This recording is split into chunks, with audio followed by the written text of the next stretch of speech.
Hello, everybody, and welcome to our workshop, helping children grieve. Clara will be up in a minute. She's also new to StreamYard, so she's trying to get the niches of it, and I totally understand how that is.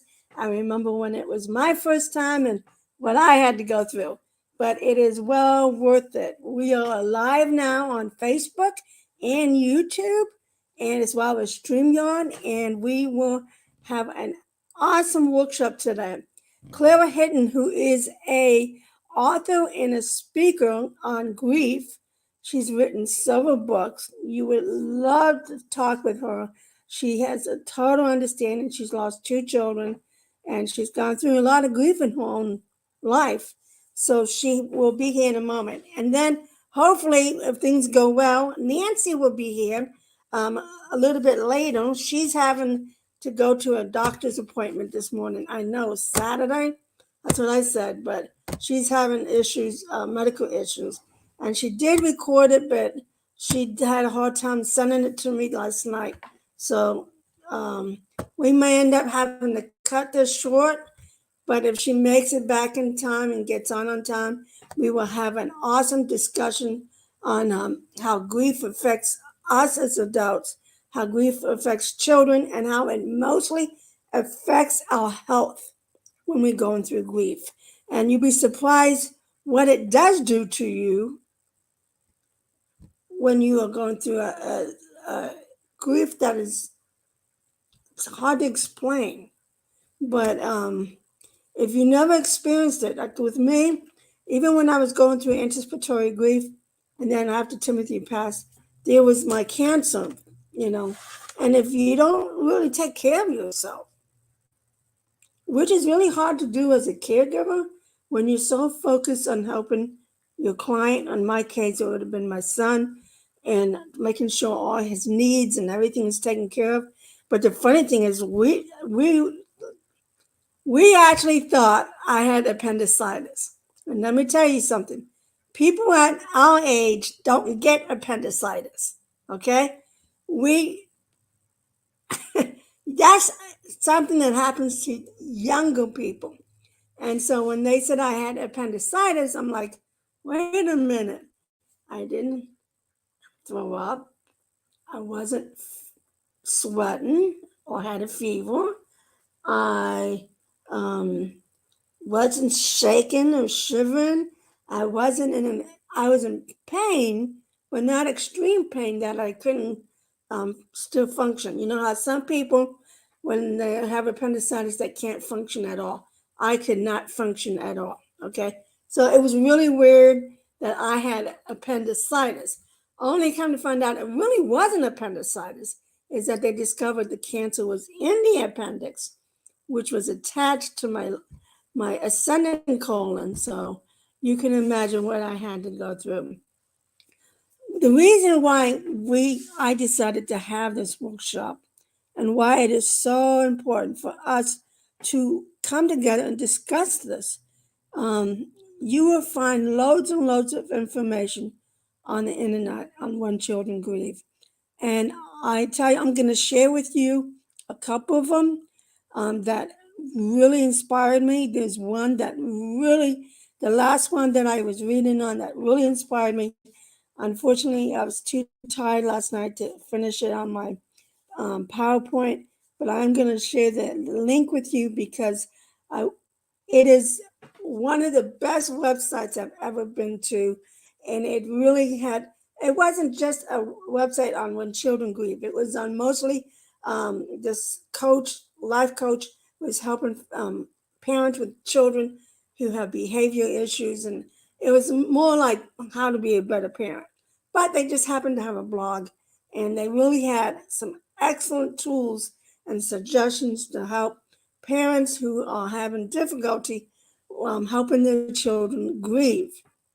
So it's it's a wonderful website. I will help you with it with the link afterwards.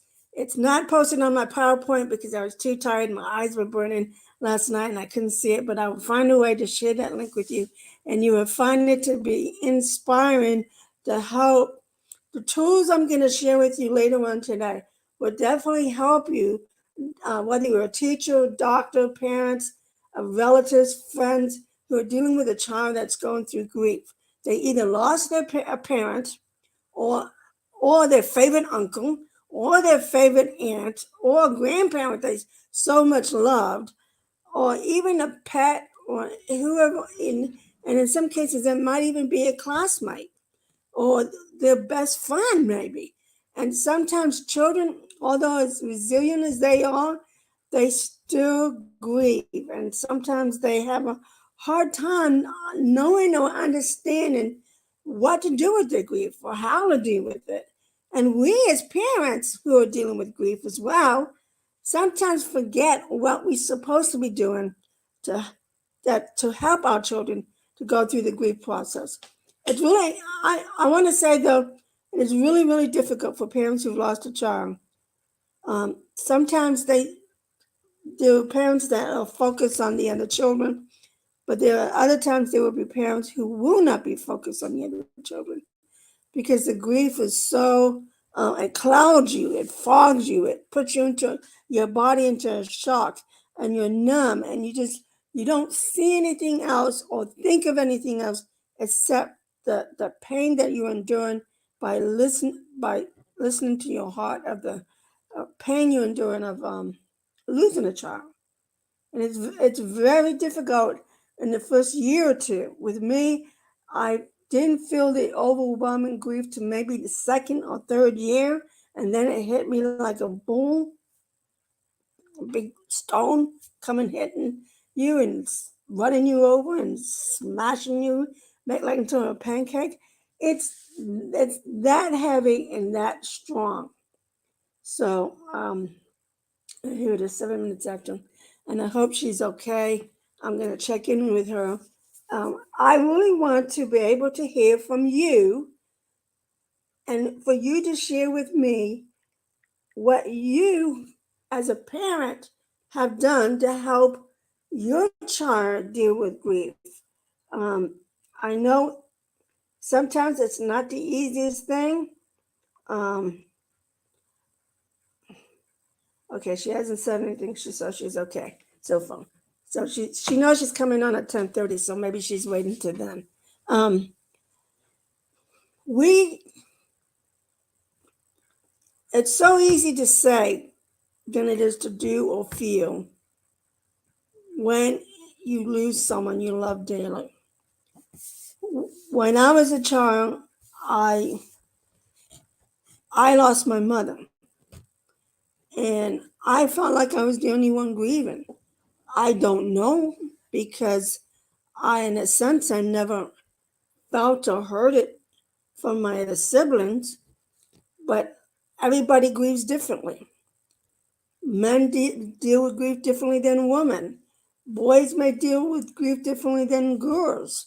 Um, because God created our emotions and our feelings for a reason, and sometimes, but society teaches us not to even think about using our emotions or our feelings, and that we need to learn to get over it or move on. But until you are in that shoe and you have lost a child, whether at birth or as a toddler or as they were getting growing older, maybe as a teenager, maybe in their 20s or 30s, and it would go on. A parent should never have to bury their children. It's supposed to be the other way around. So as children, we buried my mother. My oldest sister was 14, my brother was 12, I was 10, and my youngest sister was 7, and my youngest brother was 5. So my brother was too young to remember our mother. We can share all the stories, but he's he does not remember having that joyous experience of being with our mother and to remember her. And I think it's sort of hard for him to remember it because of what he had to go through. So it's sort of like maybe blocked away, and he's having a hard time dealing with that, not remembering who she is, not how she died, but who she is. So we need to cherish every day with our children or with our parents or our best friends or another relative that we're close to. We need to cherish every day and every moment with them because they are part of us. And when we lose them, that part of you suddenly becomes void. Like there's something missing. Like there's someone missing. And you know they existed. You know they were part of your life. And so let's see. Still nothing from her. I told her to give me a call if she has any problems. So she has not given me a call yet, thank God. So maybe there's still hope that Clara will show up. Let's hope and pray that she will show up, because I would be really disappointed if she couldn't. And I'm praying and hoping Nancy could. Nancy has not been well lately, but she really wants to be here, and she really wants to do this. And we had all these great ideas last night that we wanted to make sure we do today. So pray that Nancy gets through her doctor's appointment, okay? But I know Clara said she had 45 minutes of presentation and question and answers that she wanted to do as well. So, I got 20 more minutes. So now I don't want to bore anybody here. I really tried to tell everybody to please be early and be here.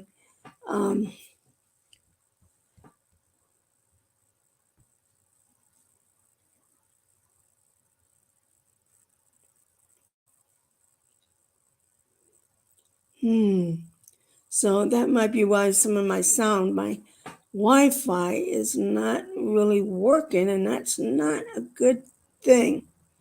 I gotta get my studio cleaned up and get it so I can get everything upstairs, and I don't have to have this issue with my music and stuff like that. So I'm gonna give Claire that 15 minutes till she comes back, and I want to hear in your comments if you have questions and you want to ask some questions that we can give you answers to. I would be more than happy to do my best right now. And if it's for Claire, I'll let her know that there were questions from her, and she'll probably be just as excited as I am, because we want to be able to educate, teach, but most of all, inspire. Because I think in our hearts, we really need to be inspired. How do I want to say this?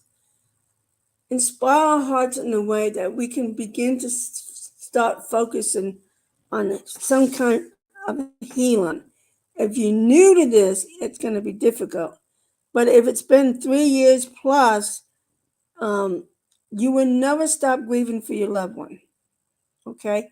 You will never stop grieving for your loved one.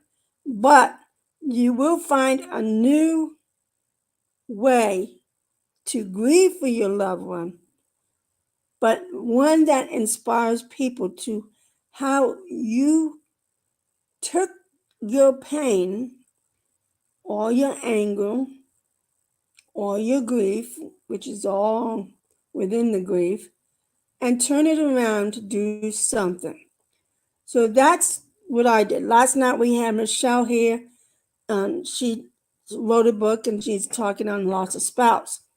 She also shared how her loss of her husband, it took time. It wasn't right away, and we don't expect it to be right away either, nor should it be right away. But you'd be surprised how many people, how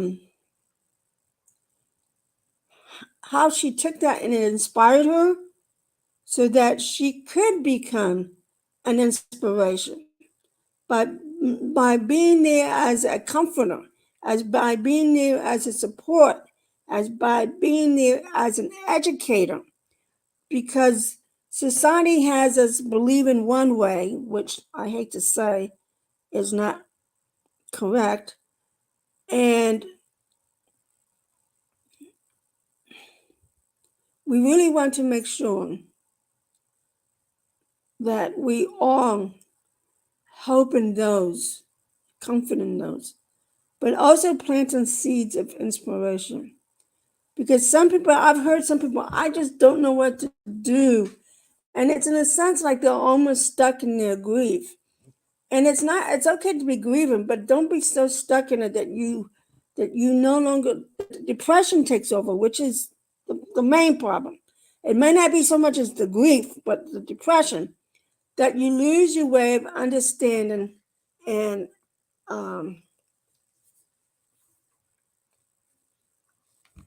about your grief.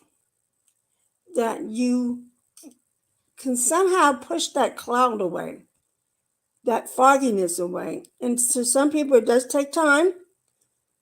To others, it may not. But I'm telling you, once you take that filter away, you will see how many more people out there who are suffering just like you. And you will see how much it will plant that seed in you and inspire you to to be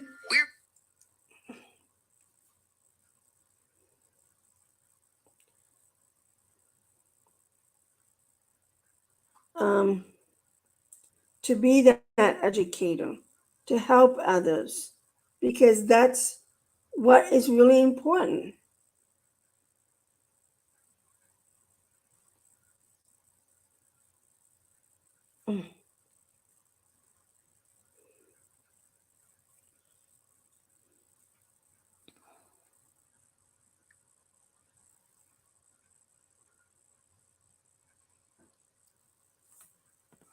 I know some people who are also adults and they're very close to their mother. And when their mother suddenly died, especially from COVID, um, it was even with the pandemic and seeing how many people were unfortunately dying from it, they were still very close to their mother. And they loved their mother so much that it was still really devastating to have lost their mother. And to see them in that anguish, even if they knew of her age, I think she was like in her late 70s or early 80s. And that we expect that as our parents get older, that they possibly will pass away. But when you have a close bond with your parents or your mother, because their father passed away a while back, so they had basically their mother. When you have that close bond with your mother or father, let's say, it is in a sense devastating. It is. And it is hard. I mean, we think it's really hard and really sad or really bad when we lose our parents. But we're expected to bury our parents. However, I know as a fact that she also lost several of her brothers. And so as a mother, she was probably quite devastated to lose her boys, however how they died. And that grief can take on, no matter how old you are. Still, you don't want to be the one to feel that losing your child or your children. It's just not right, or it's just not fair. Um, I'm gonna text her and make sure she's okay.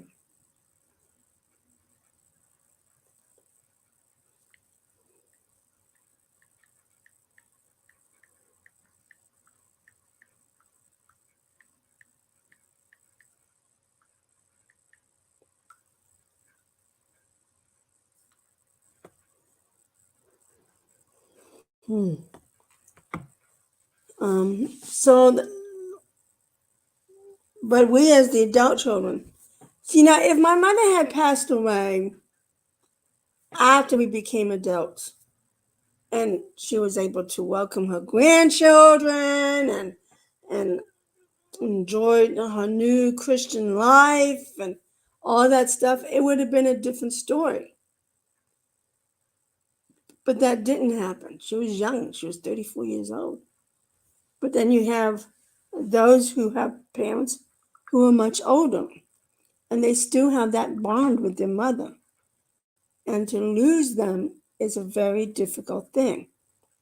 So it is hard um, to imagine what their pain will be to lose their parent, no matter how old they are or how young they are, as children or even as parents.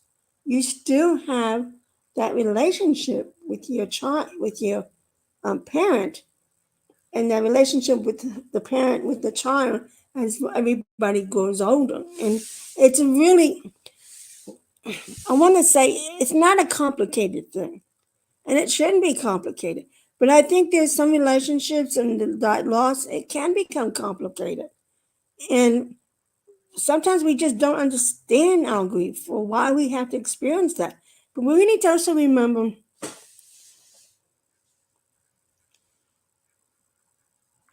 yes, so she's okay.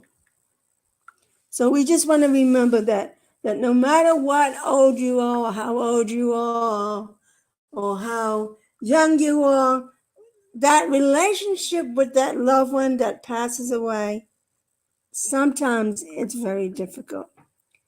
But what we're going to discuss today as parents who have children, um, that don't know what to do with their grief. They don't know how to. Clara's in now. I I don't see her. I see her name, but I'm going to go ahead and add her. Oh, she's not quite in front of the camera yet. So, so we're going to be. We're going to learn today how we can be that inspiration. I want to encourage you to be that inspiration for yourself. Okay?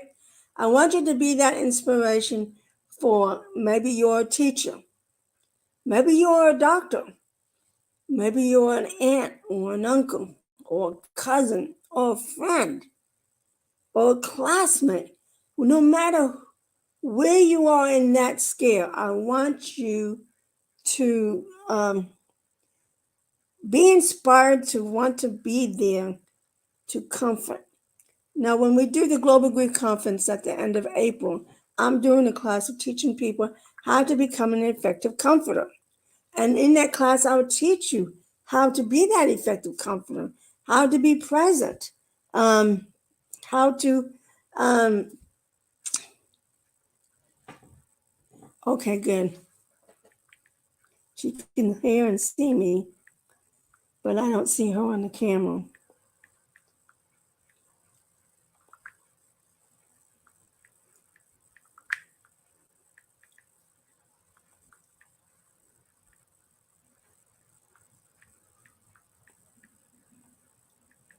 Sorry, camera. So this is going to be a really, really good workshop. We're going to have some information that's going to hopefully plant that seed into you to inspire you, to give you tools to work with, to, yes.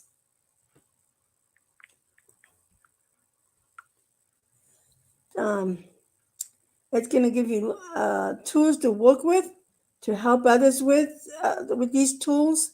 Again, I want to encourage you to also Google it. What I had to do is I Googled it as When Children Grieve.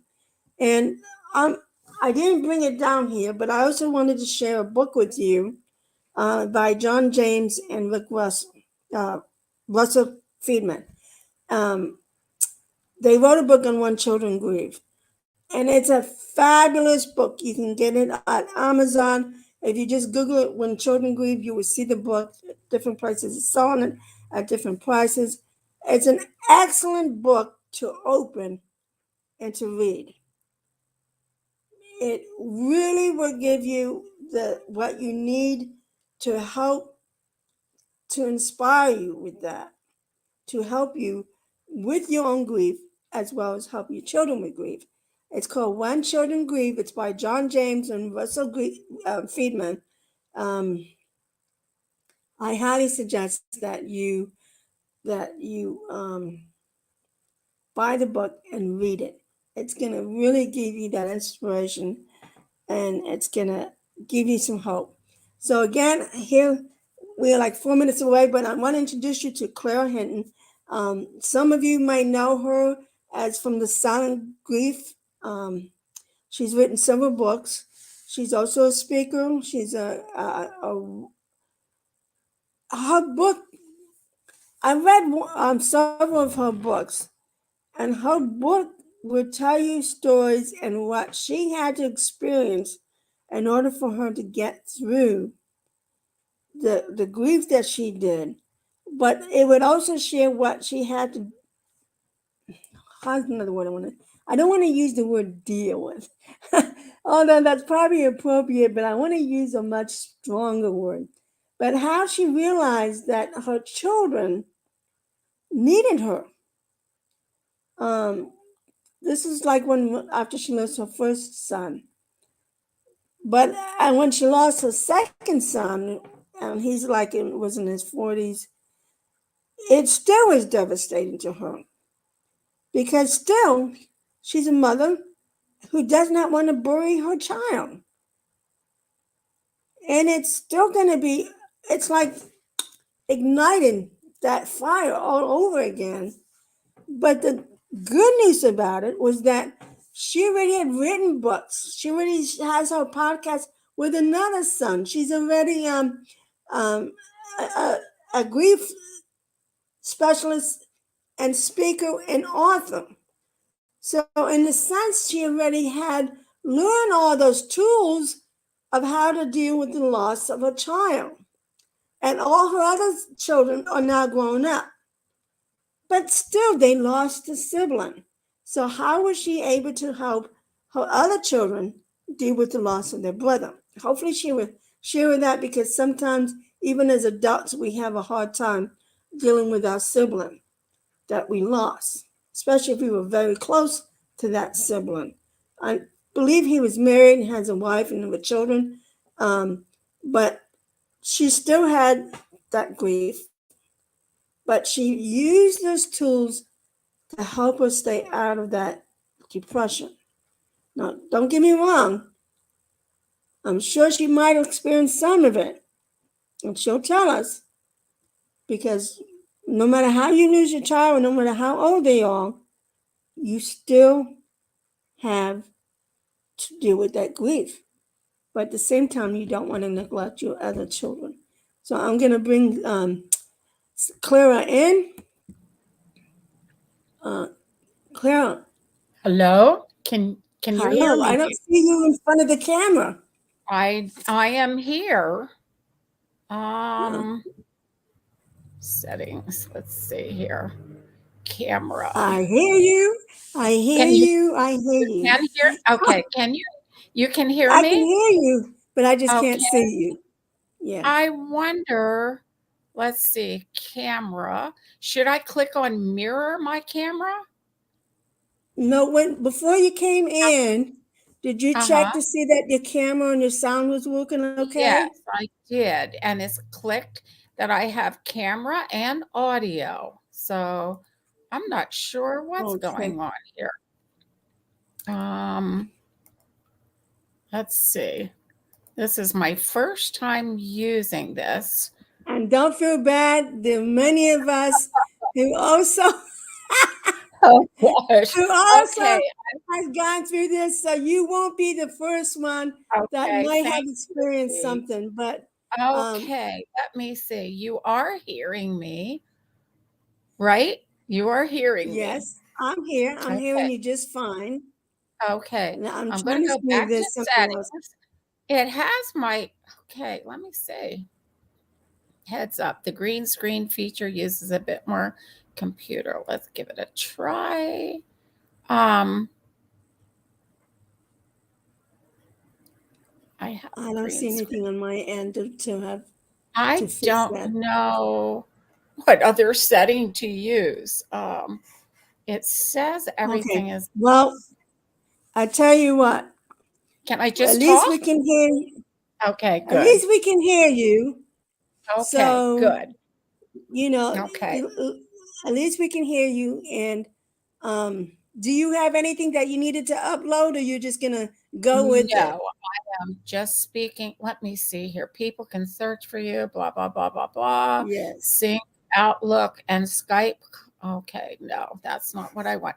Okay, no, I don't have anything, D, to upload. I'm just gonna, I Okay. have notes in front of me, and you and I are just gonna have to practice on this before we do this again so that we, okay, all Yeah, it's right. funny because Nancy and I were saying the same thing last night. Yeah, we Yeah. we will So, do but that. that's okay. Once you get the gist of this and how it works, it'll get Okay, easier and easier. it So, sounds like it I will think what I'm be. going to do is just go ahead and let you speak because Okay, okay, it's not always the your presence is here, but it's not always the picture. And so you right, can it's what you're going to share with us that's going to be helpful to many of the other parents or teachers or okay, whoever has to help a child with grief. I know your story was really what helped me jump out of bed when I was reading your book. So well, I'm going to leave this to you, and maybe God willing, he was suddenly allowed the camera to come on. okay. It But says share, it's saying here, "You're in the show. Everyone can see and hear you." But so I don't know what that's okay. I'm gonna go ahead and start, okay? okay, go ahead. Okay, good morning, everyone, and a special thank you to Dee for inviting me to speak with you today about sibling loss and how we deal with our children when they've lost a brother or sister. I think that sibling grief is often one of the biggest overlooked griefs that we have. And I know I am a sibling of grief, and I'll talk about that a little bit more as we go on. Um, a sibling loss is a lot different in many ways from when a parent loses a child. A parent has a different connection to their child than a brother or sister does. And I think we all understand that. A parent has, of course, this deep seated love that I call it reaches clear to the soul. And we know what a parent's love is like if we are a parent. And sibling love is equally as strong, but in a different way. Siblings are very often best friends. I know I've lost both of my sisters now, one at a young age of 13 and the other at an older age of 57. So I've experienced both, losing a young sister and an older sister. The loss is equally as painful. I was best friends with my sisters. And when each of them left this earth, it left a terribly big hole in my heart and a big void in my life. Now, I'll talk a little bit about losing my first sister when she was 13. I was 15, and nobody talked about grief at that time. You did not hear the word grief. Now we hear it almost every day. We hear of people grieving losses of all different kinds. But back in the day, and Dee, it probably, you're not as old as I am, but it's probably true. You've probably seen the evolving of the word grief over the years. Thankfully, very thankfully, we can say the word, we understand what grief is more than we did years and years ago. But in when my sister died, it was a very quick death. She died from an asthma attack at the age of 13. And I can still remember the moment my mother looked at me and all she said was, "Your sister is dead." That's it. And it was hard, it was harsh, it was cold. Um, and I can tell you that beyond those words, there was no more mention ever of what it was like to be grieving, of what I might be experiencing, of what to expect. There was nothing like that. And I think the reason is mostly because parents are going through this deep loss themselves. They are grieving so deeply that somehow, some way, the children, let me see here. I'm kind of, whoops. Oh, I was trying something, Dee, trying to get in the picture here, but still can't. When parents are grieving, they often lose sight of the fact that the other children are grieving real hard too. And I think that's where this grief gets buried and grief gets lost along the way. Siblings have shared experiences in life, they have shared stories, they have shared secrets. I know my sisters and I were all best friends, and we shared so many things that we talked about as siblings talk, not as a parent and child would talk. And when my first sister died, that void was so big that I really felt like I wanted to die for a very long time. But I didn't express that to my mother or my father. And at this point in my life, my parents were separated. They were not living together. And as we know, men and women grieve very differently, also. So there was a whole complex bunch of issues going on at the same time. We had mom grieving, we had dad grieving, and we had me grieving really, really hard. I didn't know what grief was. I had never really heard the name, the word grief before. I had no idea how to put words to how I was feeling. And isn't that often the way we do when we're grieving? We so often don't know how to place words on what we're going through, on what we're feeling. We know something hurts terribly, but we don't know how to explain that hurt to another. We can't explain it. We don't have the words. So this was going on. A sibling often grieves very, very alone. And like I say, things have changed now in the world of grief, but not so much for siblings yet. We are becoming more aware of how much siblings hurt, but we still have a long ways to go with identifying how hard siblings grieve the loss of a brother or sister. When a parent is grieving the loss of a child, they are so overwhelmed with their own grief that it's very easy to overlook the grief of their other children. And I know in my family, when my second son died, I had to really, really pay attention to the other children in the family to make sure they were okay. And that's hard to do, isn't it, when we are grieving the loss of a child ourselves? We simply don't know how to deal with all of the grief and the hard stuff that goes along with it. We don't know how to react to some of the ways our children behave with grief. It can be outbursts of anger, many outbursts of uncontrolled crying. They can say things.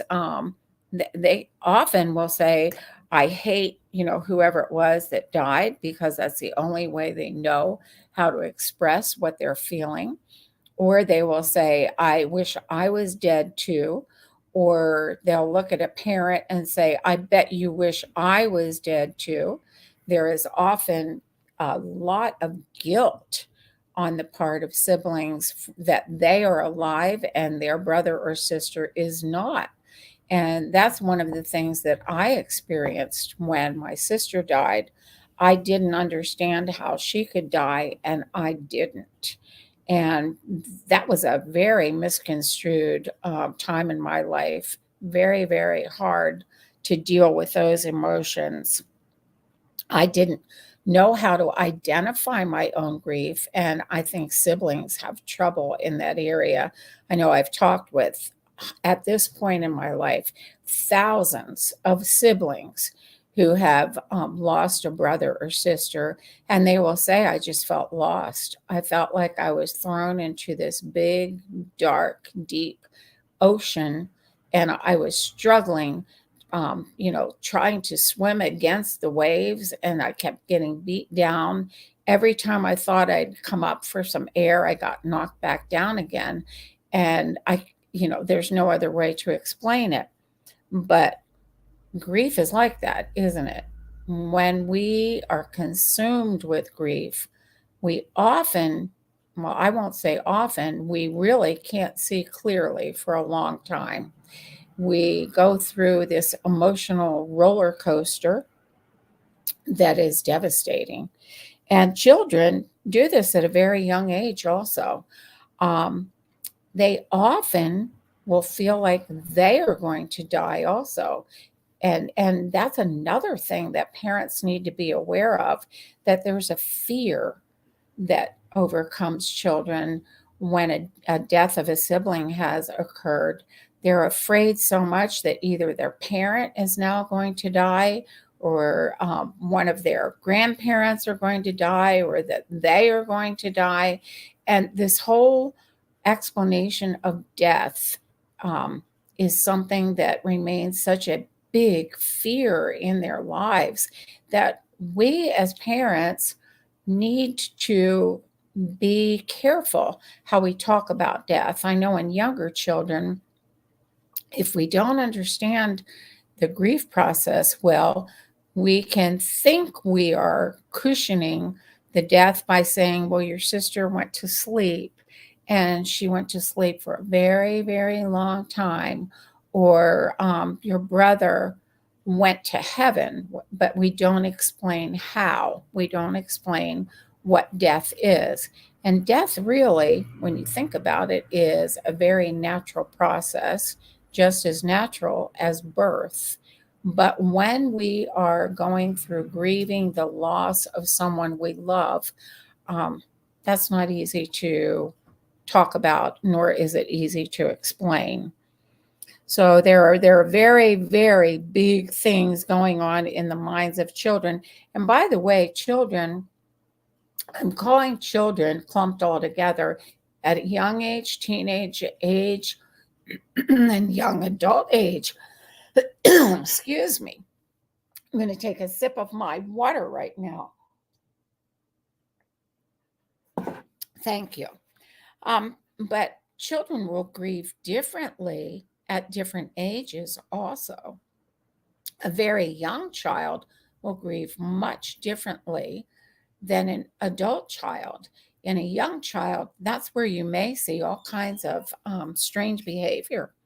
The outburst of anger, the outburst of often depression. Hold on one moment here. Okay, I had someone. I'm at work, and someone came in the office. I was going to explain to her what I'm doing, but I think she figured it out. What we need to do is just be extremely aware that all children grieve the loss of a brother or a sister. Sibling loss is every bit as heartbreaking as as a parent will grieve the loss of their child, but it's in such a different way. How do we help a child that's grieving? What do we do within a family when we have a loss going on like this? Far too often, the siblings are ignored. Um, I am on a video call, Jess. So okay, that's okay. And when this happens, of course, grief becomes muted, it becomes stuffed, it becomes pushed under the rug. And as we all know, you cannot do that with grief forever. At some point, the grief has to come out.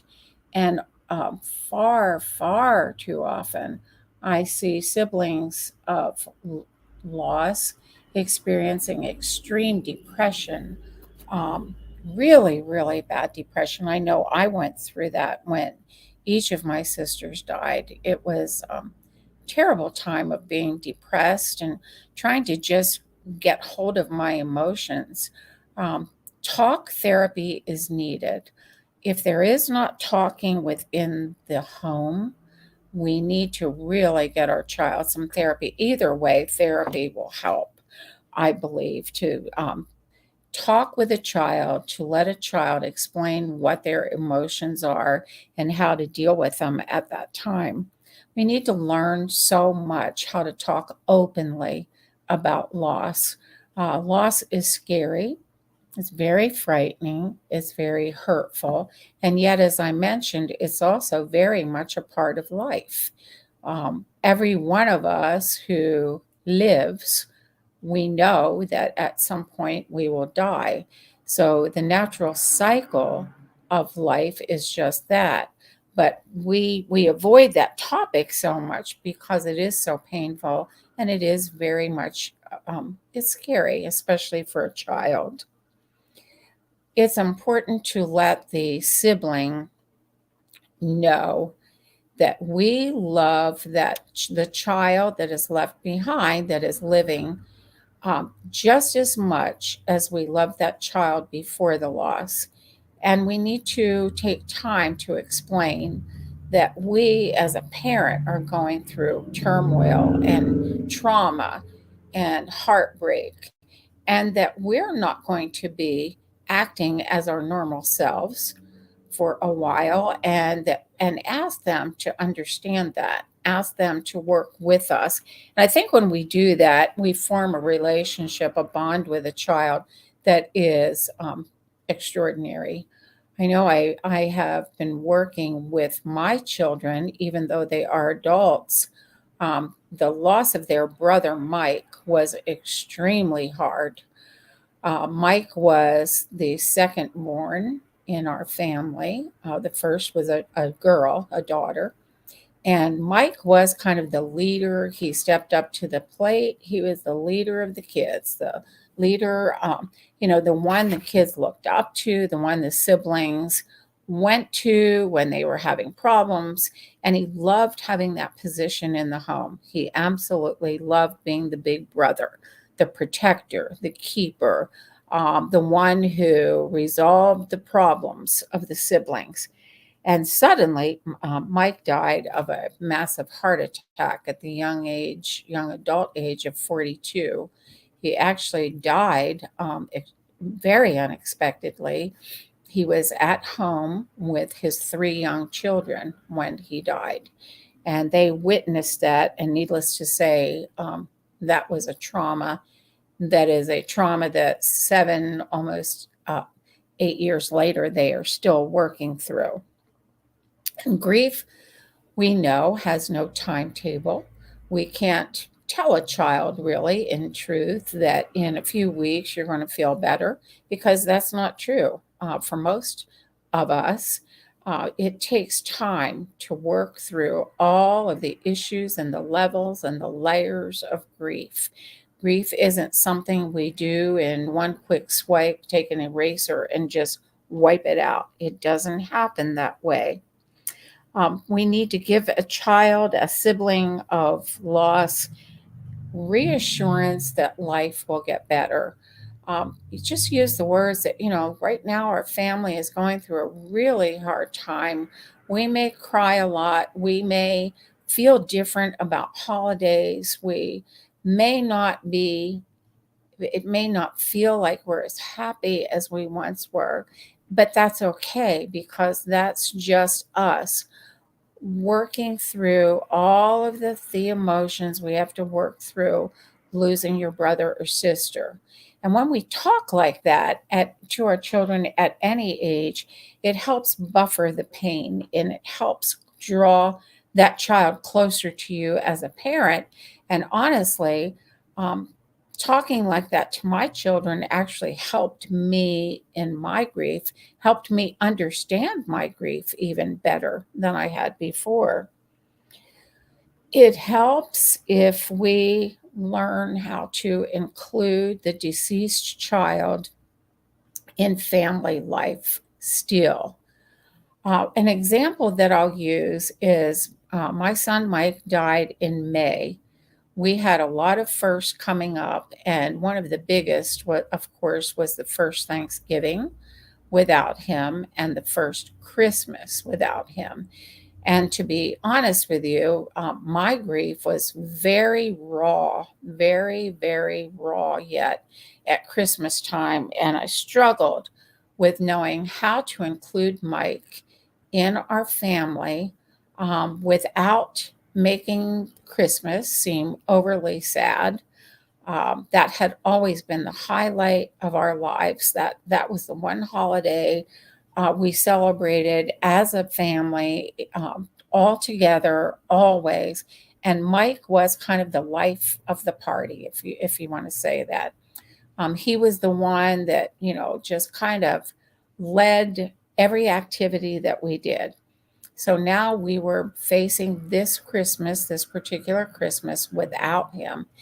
And as a parent, I didn't quite know what to do. And then the thought hit me that it would be meaningful, I thought, if we got a separate Christmas tree just for Mike.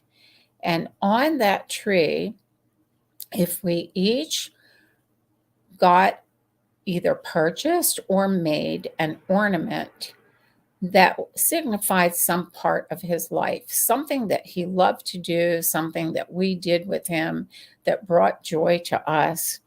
And I presented that idea to the kids, and they loved it. They absolutely loved it. And each year to this day, we still celebrate a part of our Christmas holiday around Mike's tree.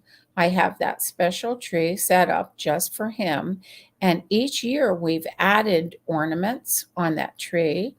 Uh, and uh, I'm happy to tell you that it's a little less sad each year. The first year we cried terribly as each one of us went up to the tree and said a little something about Mike and placed our ornament on the tree.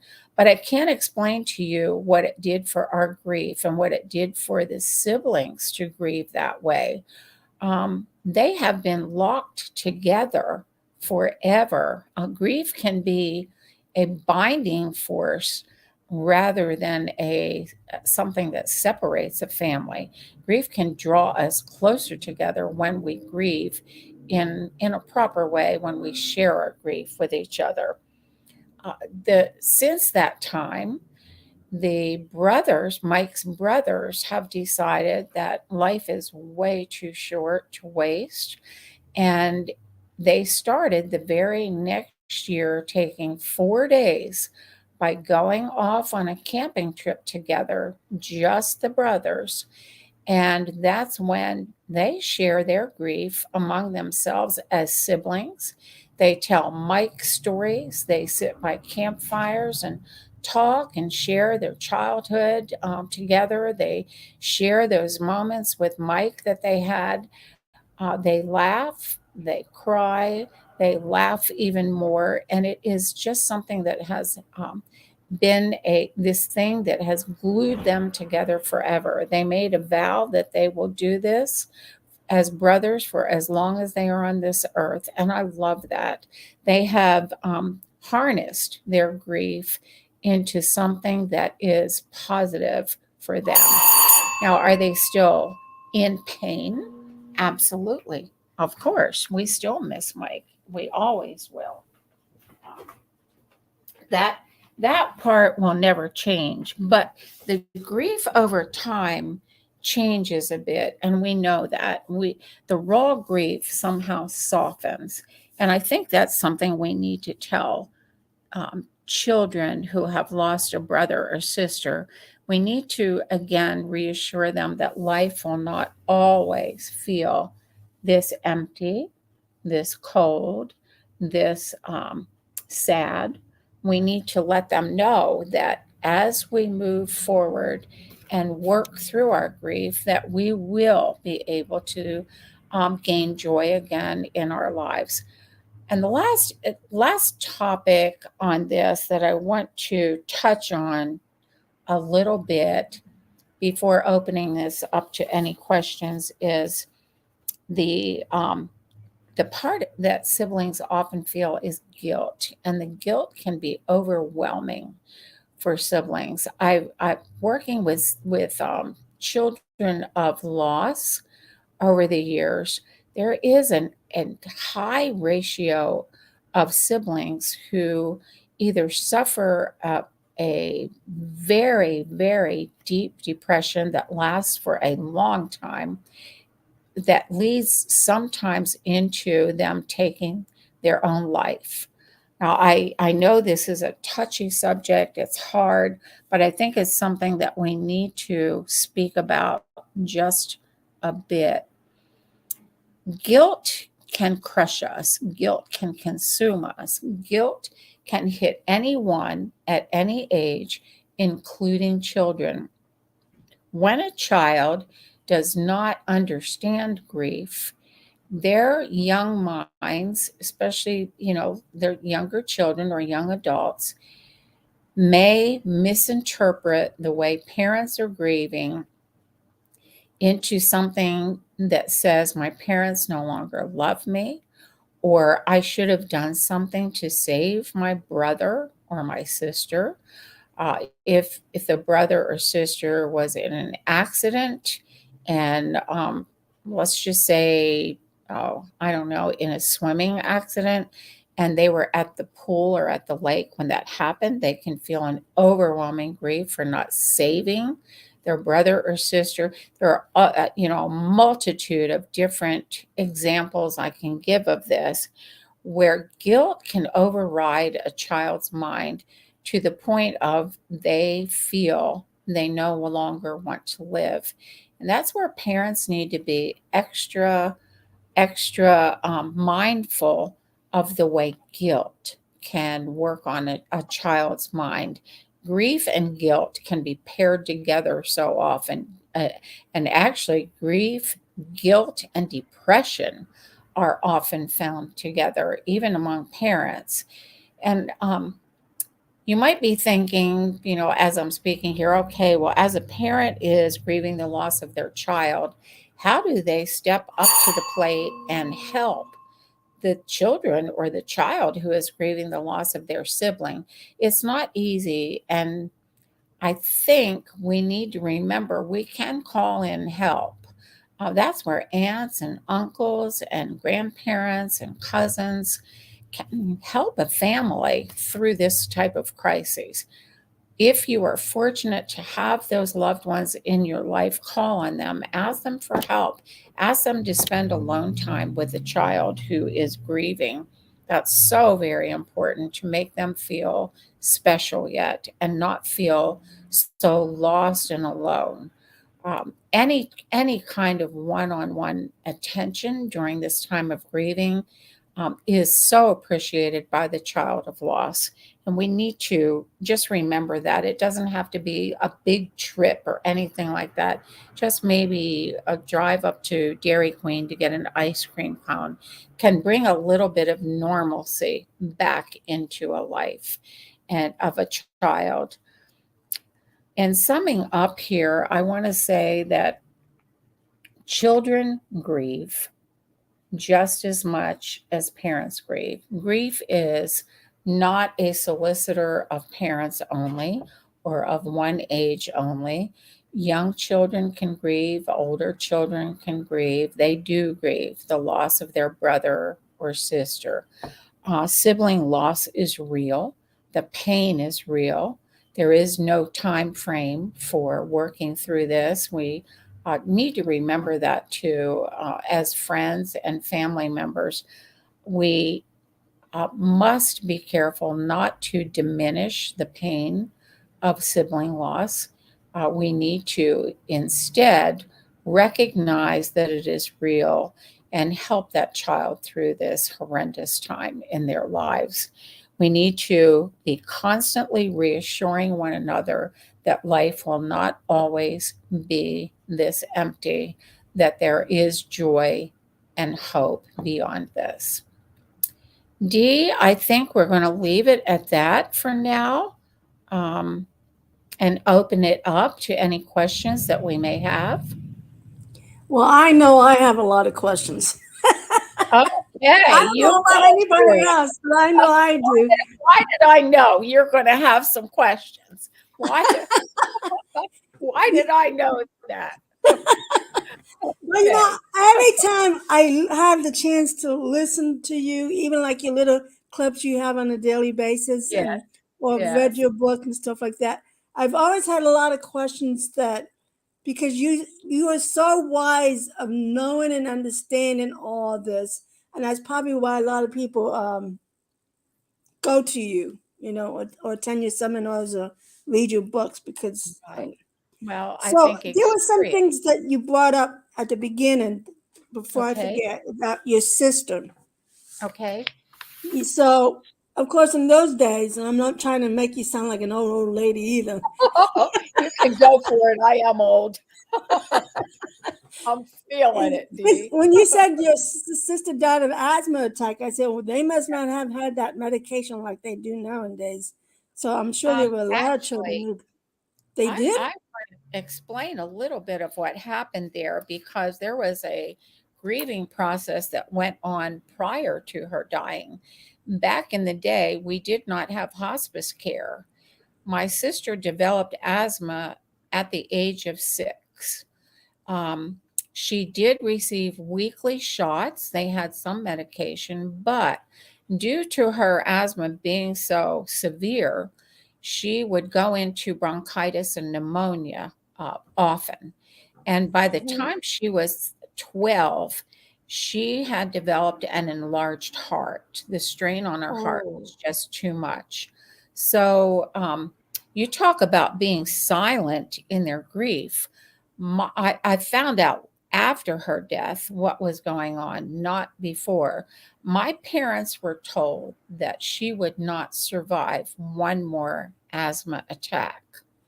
So she turned 13 in January.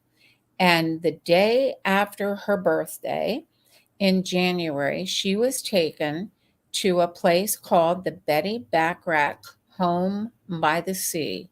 It was located along the Atlantic Ocean in Atlantic City. And this was a 3-story building that honestly, it looked like a prison from the outside. It was an old building with an iron gate that led up to the door. And I'll never forget dropping her off there. She was to live there, and she was allowed one visit on the weekends. And I was told, which was, I know my parents were trying to protect me, but I was told she was going there to get better. In reality, she was going there to to give die. her a few more months of life. She Mhm. went there with a death sentence. My parents knew it. I did not. So, in that process, we would go every Sunday afternoon to visit her. And my mother would call her during the week, and afterward, my mother would just cry for hours. She would shut herself up in the bedroom and just sob. Well, I didn't know why. I had no idea what was going on. Nothing was explained to me at all. And to this day, it bothers me so badly that I don't know if anybody talked to my sister and explained to her. I'm wondering if they told her that you're going here to get better. But she actually died. She had that last asthma attack on June 5th. So she lived from January 24th until June 5th in this Betty Backrack home. There were burn victims that weren't going to live. There were children who had tuberculosis that weren't expected to live. There were children on iron lungs that would be on those for life.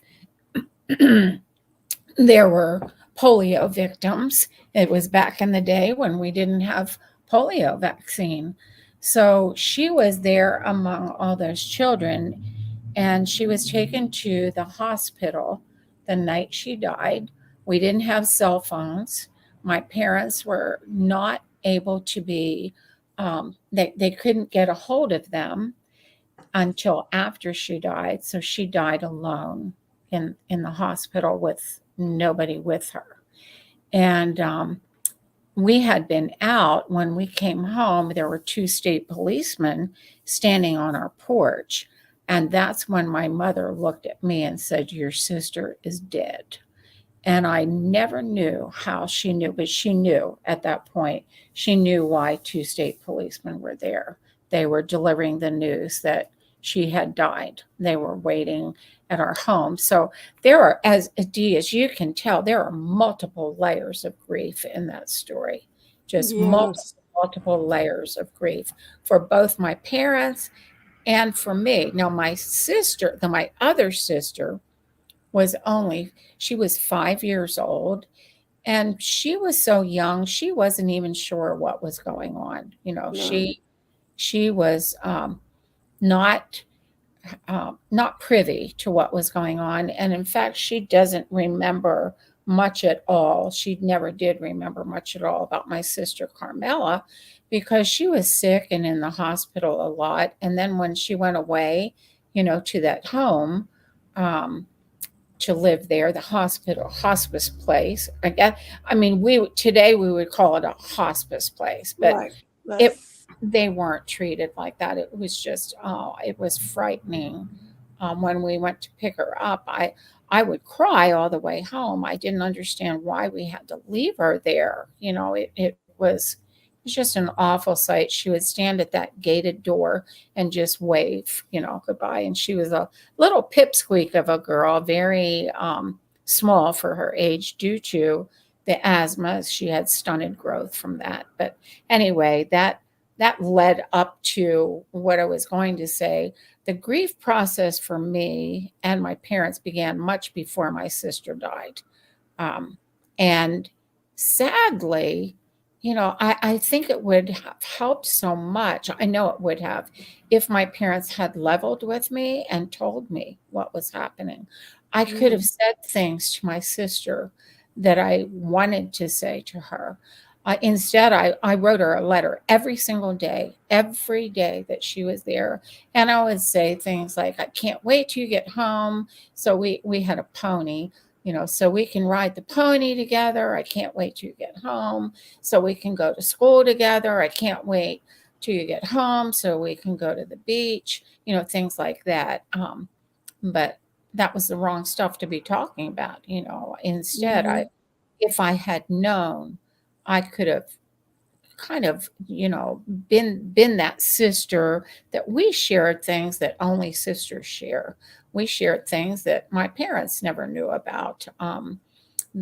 We shared our pain together of my parents, being separated. She and I shared a lot together, but we shared a bedroom and a bed, if you can believe that. That's back in the day when siblings shared beds. Yeah. You can imagine the when my mother said, "Your sister is dead," what went through my mind. I had no idea, no She was idea. really harsh with that, the way she said it, Yes, she wasn't she? was. She was.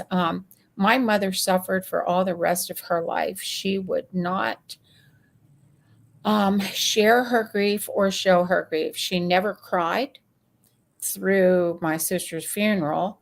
I, on the other hand, had to be escorted out of the funeral home um, by two of the men that helped with the funeral. I was screaming and hysterical so bad. I had no idea what to expect. I had never seen anyone in a casket. I was given no preparation. I went to bend over my sister and take her hand and kiss her. And when I felt her body, I had no idea that that's how she was going to feel. And I fell apart. They literally had to carry me out. I didn't do well, but my mother, on the other hand, never shed a tear, but she went on and grieved. Her whole life ended at that moment. It truly did. She grieved she died at the age of 58, and she just was never okay after that. Never shared her grief. And I often think if only she had shared, if only she had cried and let some of that out, allowed our neighbors to help her, allowed family to help her, but she didn't. She just shut down, just totally shut down. So I don't know if referencing what you said about being wise in grief, I think we become wiser in grief as we experience grief. And, there was a lot of grief there that I experienced at a young age that somewhat helped me a bit when I delivered the stillborn baby. That was a tremendously difficult time, very, very difficult. If there's one thing I never wanted to do, it was to lose a child because I saw what it did in our home. And then, to go on and then lose another child yet was equally as devastating. But you learn as we learn more about grief, and I know, Dee, that you identify with this. As we learn more about grief and talk about grief more openly, um, grief doesn't paralyze us as much. I guess that's the word. We Yeah. still feel all the feelings, but maybe in a way that we know we're going to get through it somehow, some way. Does that make sense? Yes. Yes. Yeah. Okay. Yes. So so you I'm trying to find a way to ask this from hearing. Do you think that your mother really did grieve? She just didn't show it publicly? Oh yeah. Oh, she grieved differently, Dee. She grieved privately. Um, Yes. like I said, she would lock herself in her bedroom and cry for hours upon hours. One of the things my mom did, and I wrote about it in my first book, Silent Grief. We lived probably 1/2 mile from the cemetery where my sister was buried. Mm-hmm. And I never understood this, but my mother would pack the lawnmower in the back of the car and drive up to the cemetery and get the lawnmower out and just mow back and forth over my sister's gravesite until it would get dark. And she would just lay on top of the grave and just cry and cry. And many, many, many times I would walk up to the cemetery and have to pick her up, put her in the car, and try to get her home. She just, she wouldn't express in words what she was feeling, but Mm-hmm. her brokenness was certainly there. Now, during the funeral, I think um, I don't know why she felt she needed to be so stoic as to not shed a tear. I don't know how she did it, but I think she might have been so numb that she just couldn't cry at that point. But she definitely grieved hard, and she grieved till the very last breath she took. She truly did. She just never recovered from it. Do Never, you ever think recovered. do you think maybe she might have had some regrets how she um, I want to say, I know she didn't treat your sister bad, but that she didn't. Talk to her about death and talk to her about what was coming and why she had to Yeah. live away. I know for a fact she did. Yes. Okay. I think in retrospect, I think neither of my parents would have sent her away. I think they would have cared for her at home. And I think Yeah. the reason they agreed with sending her there was they thought they She were was. giving her a better chance at life. Yeah. Yeah, give her yes. So And maybe they were misinformed about the place. right. Yeah. Yes. I Yeah. believe all of the And above. See, and I that believe probably could be where her angle and her abs- grief. You know. absolutely. Yeah. Absolutely. You I are thought you so also right. had brothers. That I had a brother? Don't you have No. brothers? No. No. It was just Okay. me and my 2 sisters. Yeah. Okay. Just the 2 All of us. Yes. Yeah. right. Because I was gonna say, how did your brothers react to it? But No. I mean, I can imagine your dad.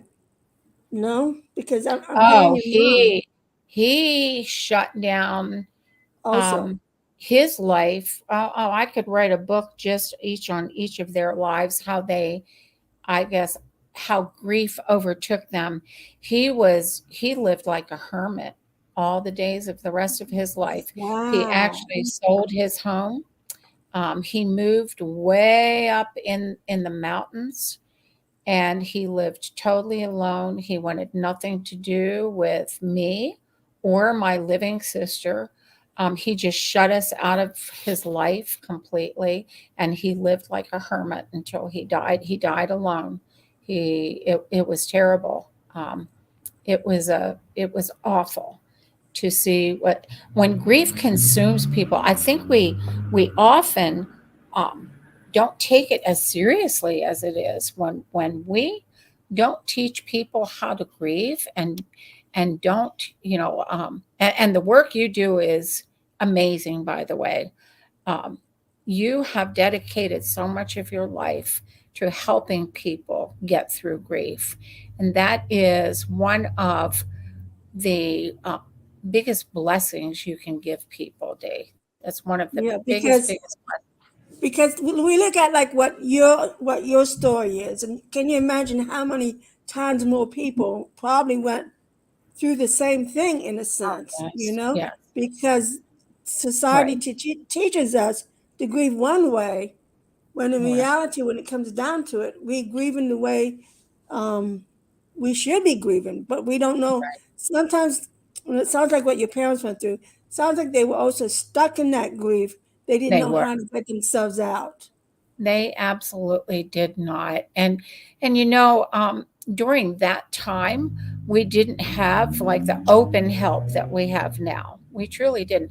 When you think about it, even when I delivered my stillborn little boy, that's before you were encouraged to hold your babies. Now when a baby is born still, parents are given they're given 1 to 2 days to hold their baby, cuddle their Yeah, baby, they can bathe their baby, they can rock their baby. I wasn't. That baby was just whisked away. I have no pictures of him because society at that time didn't agree with that. They just yes, didn't know. They did not know. And before me, um, mothers of stillborn babies, babies were delivered at home. yes, I've read stories that are heartbreaking where a baby would be born and die, and the mother never got to see that child at all. That's just that child was taken away, buried right away, and life was supposed to go on. And it just doesn't, does it? It does and not that's work probably that why the way. grief is even more difficult, Yes, because you didn't absolutely. have that moment to bond with that baby. Right. Absolutely. Absolutely. If I could go back in time to that moment, I would hold that little boy in my arms and just cradle him. It was such a weird experience.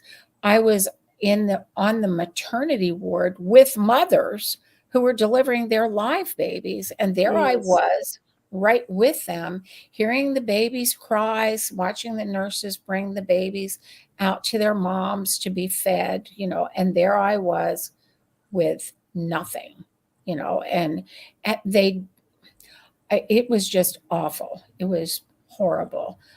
But, millions of parents went through that very same experience before, now we know better. Now we understand grief better. Are we there yet? No, we No. still Yeah. have a lot to learn. Yeah. Still, but we're getting steps closer to helping parents. I'm trying to And so, remember what wasn't his name Samuel? yes, it was. Thank you for remembering. Thank you. I actually remember Yeah, that. yeah. Look at you. Thank you so much. My baby Yeah. But Samuel. I'm Yeah, trying to remember also in your book when you talked about it. You also talked about didn't you have older children at that time as I well? did. Yes, brother. Yes, and you know, um, I did not handle that well at all. When I think back now, it was such a hard time. I Number one, I didn't know anything about stillbirth. I just Right. expected to deliver a live baby. We Right. didn't have the internet. We didn't have books like we have now. Right. I knew nothing about a stillborn baby, absolutely nothing. So there I am in shock. And there the other kids are at home, not knowing why I went to the hospital one day pregnant and came home the next day without a baby. Yeah. And no, and not having words to explain what happened. There was no funeral, there was no service because that just wasn't in the protocol at that time. There was nothing. And it was awful. It was just awful. So as I got older and a bit more educated in grief, have talked openly and honestly with the other kids about the brother that they lost, and they were grieving as young kids. Teachers, I have letters that some of their teachers wrote and said, there must be something big going on in your family because the kids are not acting right at school. They're Oh. having oh yeah, it was something. It really was. Hey, Hippie, I'm on a live thing here. I can't talk. Okay, okay, just okay. I can't. What it is? Okay, thank you. I don't know what it is either. But we'll find out. Okay, paper maybe. Sorry, Dee, about that. That's all right. Um, but anyway, I didn't, as a parent, handle that situation well at all. Not at all. Um, I was very numb for months with that, just totally numb. I researched as much as I could by making phone calls to different area hospitals asking if they had grief groups or something to help me deal with that pain. There was nothing. There was absolutely nothing at that time. And Now so, it's all over the place. yeah, thankfully, Yeah. thankfully, how about it? Thankfully. So I guess we all had to learn from the past, Yes, we you do. know Yes, what what our, right, what our parents or grandparents had to go through right. that that is so totally different, and the Absolutely different. absence of the support, um and nowadays thankfully there are many of us who are out there, educating people more about it. So Right, I think the education part of it is really important because we want people to grieve, but we don't want you to be stuck in the grief, if that right. makes any sense. I It mean, you can makes still so grieve for your much child, but not be stuck in it. it And I makes hate to use every that sense. term. Yeah, I know. Yeah. It's so, and you don't you don't give yourself enough credit, Dee, for working through your grief as you have, and for taking your grief and turning it into something meaningful. I know you grieve the loss of your son deeply. Mhm. You have been an example to so many of taking that extreme brokenness and working through to a point where you've taken that now and are helping so many others. So I want to personally thank you for the work that you do. It's so vitally important. So Yes. vitally important. It's, I think for me, if I did not find my purpose through Hmm. my loss, I probably would be stuck in that deep dark Right. hole too. Yep. But I had learned that now I no longer had Timothy to rescue me from that deep dark hole. So I Right. have to better stay out of it, Right. because now, Exactly right. It's not a and I, place we want to be, is it? That deep dark hole is really deep and dark. Oh, yes, and for some people it's very hard to get out of, like, it for is. Yeah. example, what your mother went through. Oh, Um, she just suffered so much, Dee. She suffered, but I'll tell you what, she never until her dying day, she would never share her pain. She got to a point where she could talk about my sister. She used her name was Carmela. She'd use her name and talk about different things that we did and all, but she would never share what she went through as a grieving mother. So um, hey, I'm on a video chat. What what's this? And the stools, Oh, and thank. the sold Oh, okay. them. Oh, you didn't Did, know anything about it? no. Oh, You're going to be around. I'm finishing up here. yeah, I'll be out. Okay. you're a Sorry popular about that. person. Sorry about that. I know. Well, I wasn't supposed to be at work today, Oh but I yeah, was because it's your told daughter's last night birthday. I had to get Yeah, to work. Yeah, yeah. yeah. So tell us, because there are a lot of people who doesn't know who you are, Okay. surprisingly, and Well, tell us where we can find you and about a couple of your books, because I really learned a lot about a lot of this by just reading your books, not just hearing your story, but reading your books that really were one of the things that inspired me to also become a grief coach. well, that's good to know, Dee. Thank you so much. The book Dee is talking about is Child Loss, the Heartbreak, and the Yes, Hope.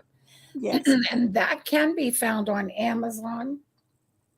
Um, excuse me, I have been struggling with this in my throat for a year, and it's really bugging me. But anyway, Child Lost, the Heartbreak, and the Hope on Amazon. If you Google my name, both my let me take a drink again. Yeah, I get that too, what your throat gets. Yeah. Sorry. And it doesn't help, this is allergy time too. That's exactly what I'm going through. So, oh gosh. So anyway, yeah, I know. Oh, and I did not take my Claritin this morning. I forgot. Oh, okay. I know where you're running to when you're done. I'm getting a double dipper here. I'll tell you. But anyway, if you Google my name, you can find my You, silentgriefsupport.com, my blog, my website, and also on Facebook. And we have a big support group on yes, Facebook. yes, So, and yes. I And welcome. and now she's doing these cute little things mostly on a weekly basis. It's called Yes, Clara. What is it called again? Moments with Clara. Yep, Yeah, Moments with Clara. there you Yes, go. Yes, and, and it's just really something that's a little, hopefully, a little uplifting. If you Google my name on YouTube, there are about 145 of those little short videos now. yeah, So and they're there just to help us, to to help give a inspire and little bit bring of hope. encouragement. Yeah, and Clara, are you still out speaking publicly or? I do. I don't do as much as I once did. I like to keep it local because just traveling is kind of hard to do now. Um, Okay, but I still do speaking. Yes, I do. at least And I, locally. yes, yeah, we're So, so. I don't know if you would be interested. So this next fall, I'm thinking about doing a boot camp. Woo! Are you? Yes. Okay. Yeah, okay, you're a stinker. Give me some details, okay, and we can Because, talk if anything, that's one of the things that's really going to help bring people in yes, to it really will. learn more, so, Yes, and find that peace that maybe some people still maybe having a hard time right. finding. So that's going to be, I want it to be a learning experience, but at the same time, I want it also to be fun. There you go. That So, good. yeah. Keep me posted. I sure will. But Clara, thank you so much for Okay, thank being you. here and being part of this. And Thank you. you go and have a fun time and save a piece of Okay, cake for me, there you go. I will. Thank you or so at least much, eat a Denise. piece for me. Oh, gosh. I'll eat I 2 want to see pieces. a picture of that cake on that fork right I'm in gonna front of you post I'll post a picture and I'll say, "This with, is just this with is that for evil Denise." little look. Look what you're missing, Dee. We'll do that. Oh, thank Okay, you so thank you much. so much, Thank Claire, for you. being here and speaking with Okay. us. And I always am so thankful and enjoy listening with you because you continue to always find ways of teaching people and in inspiring people, and I think that's Thank really you. important. Yeah. That is my So hope and prayer. You, yeah. blessings with you through the rest of this session here, and I will catch up with you later. Okay. Okay, Okay. go have Thank you. fun. Don't Okay. forget your Claritin. I'll go get it right now. Thank you. Bye. All right. Bye. Bye bye. Bye. So that's it with Clara there. She's um I'm gonna not oh there, she left. Okay. She's uh,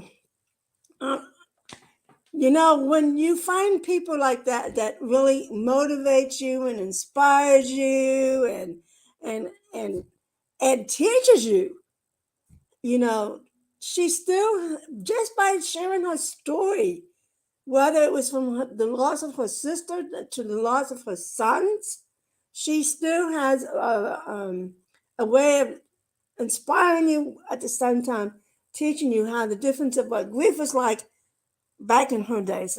Clara's not really old, okay, but she's not really that old. She's still very beautiful, young looking, okay. Um, to whatever happened in that time when we didn't have what we have now. So we are blessed that we're in the stage of 2023 where we can still educate people, where we can still bring hope and inspiration and support. And that's what's really important, to be there for each other when each other is really need to be. So I want to I'm going to start my session until Nancy gets here, and hopefully she will. And I didn't see her email, so I know she didn't send me the thing, but she's supposed to be here by 12:30. So I want to share with you the tools that I have learned not only to help your children deal with their grief, like what Clara was sharing, but the tools that I'm sharing with you also is going to help you whether you're a parent, a teacher, a pastor, uh, a, a mentor. Yes, even sometimes mentors need to learn some things as well. Pastors do too, believe it or not. Not all pastors really have a total grip of understanding grief and or show that kind of support in the grief. You'd be surprised. There are many who may, but there are many who do not. Then these are your doctors. I remember one time, it was before Timothy died. There was this one, and I think I've shared this story before. When Timothy was in ICU, one doctor came out and told him, "You need to go home, and the next time you get sick, die at home. Don't come back here to the hospital." I remember the anger that I felt at that moment. It was like, how dare you tell this young man to go home and die? This young man wants to live. He wants to live. He wants to get married. He wants to have children. Okay? So it's educating even physicians who I think have become, and nurses who have become so immune to death. that they don't no longer know how to embrace grief in the proper way. Okay, so I am going to bring up, let's see if it will pop up, my I'm going to add this to the stream. There we go. uh, and we are going to go through some of these things that will help us to have a much better understanding of how we can be much more supportive, how we can be much more educated and educate those, how we can be a little bit more inspiring, how we can even motivate, so that we can be there to not only embrace grief, but learn how to embrace each other. Um, in one of my classes that I teach, how to become an effective comforter, the 7-letter word for encouragement is comfort. Because when we comfort each other, we're also encouraging each other. And doesn't mean you have to be there to put your arms around them or hold their hands, better yet, not say anything. But sometimes it's our presence that makes the difference. And I'm hoping that what we share today here is going to be that hope that you have to understand what is really going on with grief within our core, so that we don't fall into that deep dark hole, that we forget that we have other children, that we forget we have other family members who may also be grieving. But we also have to learn how to be patient with each other, to be able to be that comfort. And yet somehow I want to try to find a way to display this. So when a lot of times, especially as parents who go through grief deeply, and I mean, Clara shared how deep her mother fell into, and her parents fell into their grief. There are times that we get, and I hate using this word, I'm trying to find a much nicer word to use, but in reality, it's what it is. When we get into a deep grief and we fall into that deep dark hole, where the depression comes from, the anxiety and everything else, many times we do not have anyone that will help us to get out of that deep dark hole. Thankfully, I had Timothy. So I wasn't so far deep down like I thought. I had something there that was still pulling me up, holding me up, but at the same time, I had my son that constantly reminded me about himself, and I was able to, and he was able to easily get me out of that deep dark hole. But what about children? When children grieve, sometimes they don't know how to display, or they don't know how to speak about it. And they may find other ways to display it by using other kind of means. But what as we as people, as parents, as teachers, as pastors, as educators, as physicians, to know, what are we doing to make sure that we understand what they're displaying? Is it they're going through the silent grief, or they're having some kind of behavior that may be different than their normal way? So here we go. So when I was doing my research, I ran into this statement that Dr. Nathan Green had on Psych Central.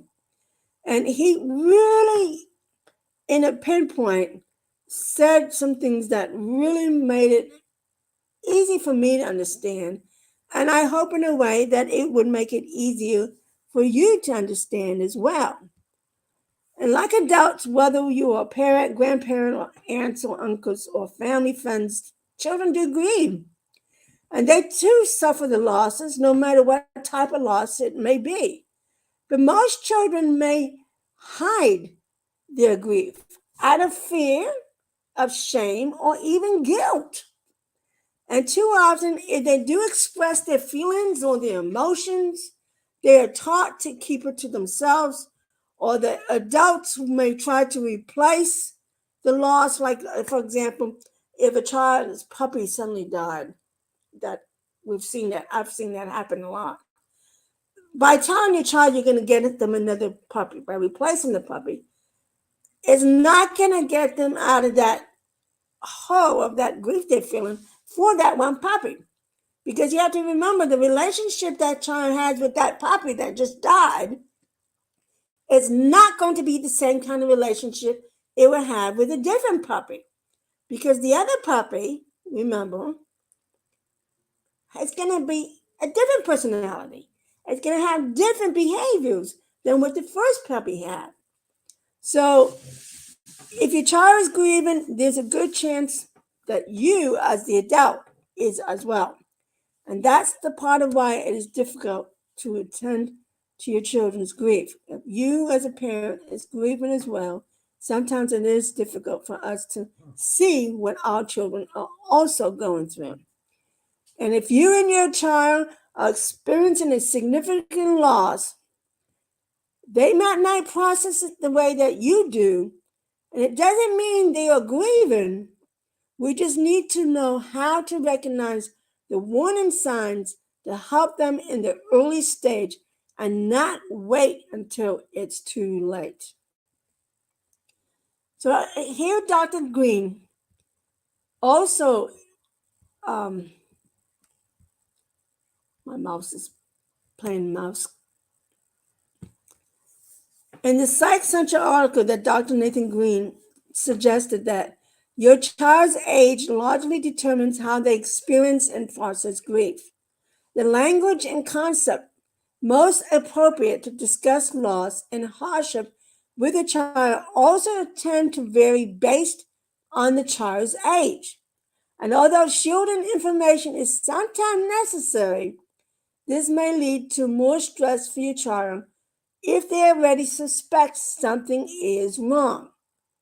If you are also experiencing grief, it may be overwhelming to support someone else through that grief similar to what you're going through. And it is okay to seek help from friends and family members or even a counselor to ensure your needs are being well met. So remember that he teaches us these things because he wants us to remember to define the moment that your child's age. Like, for example, my brother was 5 and my younger sister was 7. But my sister, even at 7, understood that my mother had died. But what her grief was like afterwards, I don't recall. I'm not saying she didn't grieve. She probably did. I just don't recall. I know how I emotionally grieved. And I know what Clara was sharing is that Clara was at that age that she did understand about loss, but she was never really properly taught. And her parents didn't really, they underestimated her of what knowledge and understanding she may have. And that's why she reacted the way she did at her sister's funeral. So there are certain behaviors that we had to suggest that we'll suggest your child may benefit from, so that we understand why they may be behaving like this. So this is why it's important maybe that your child may benefit from going to grief therapy or grief coaching.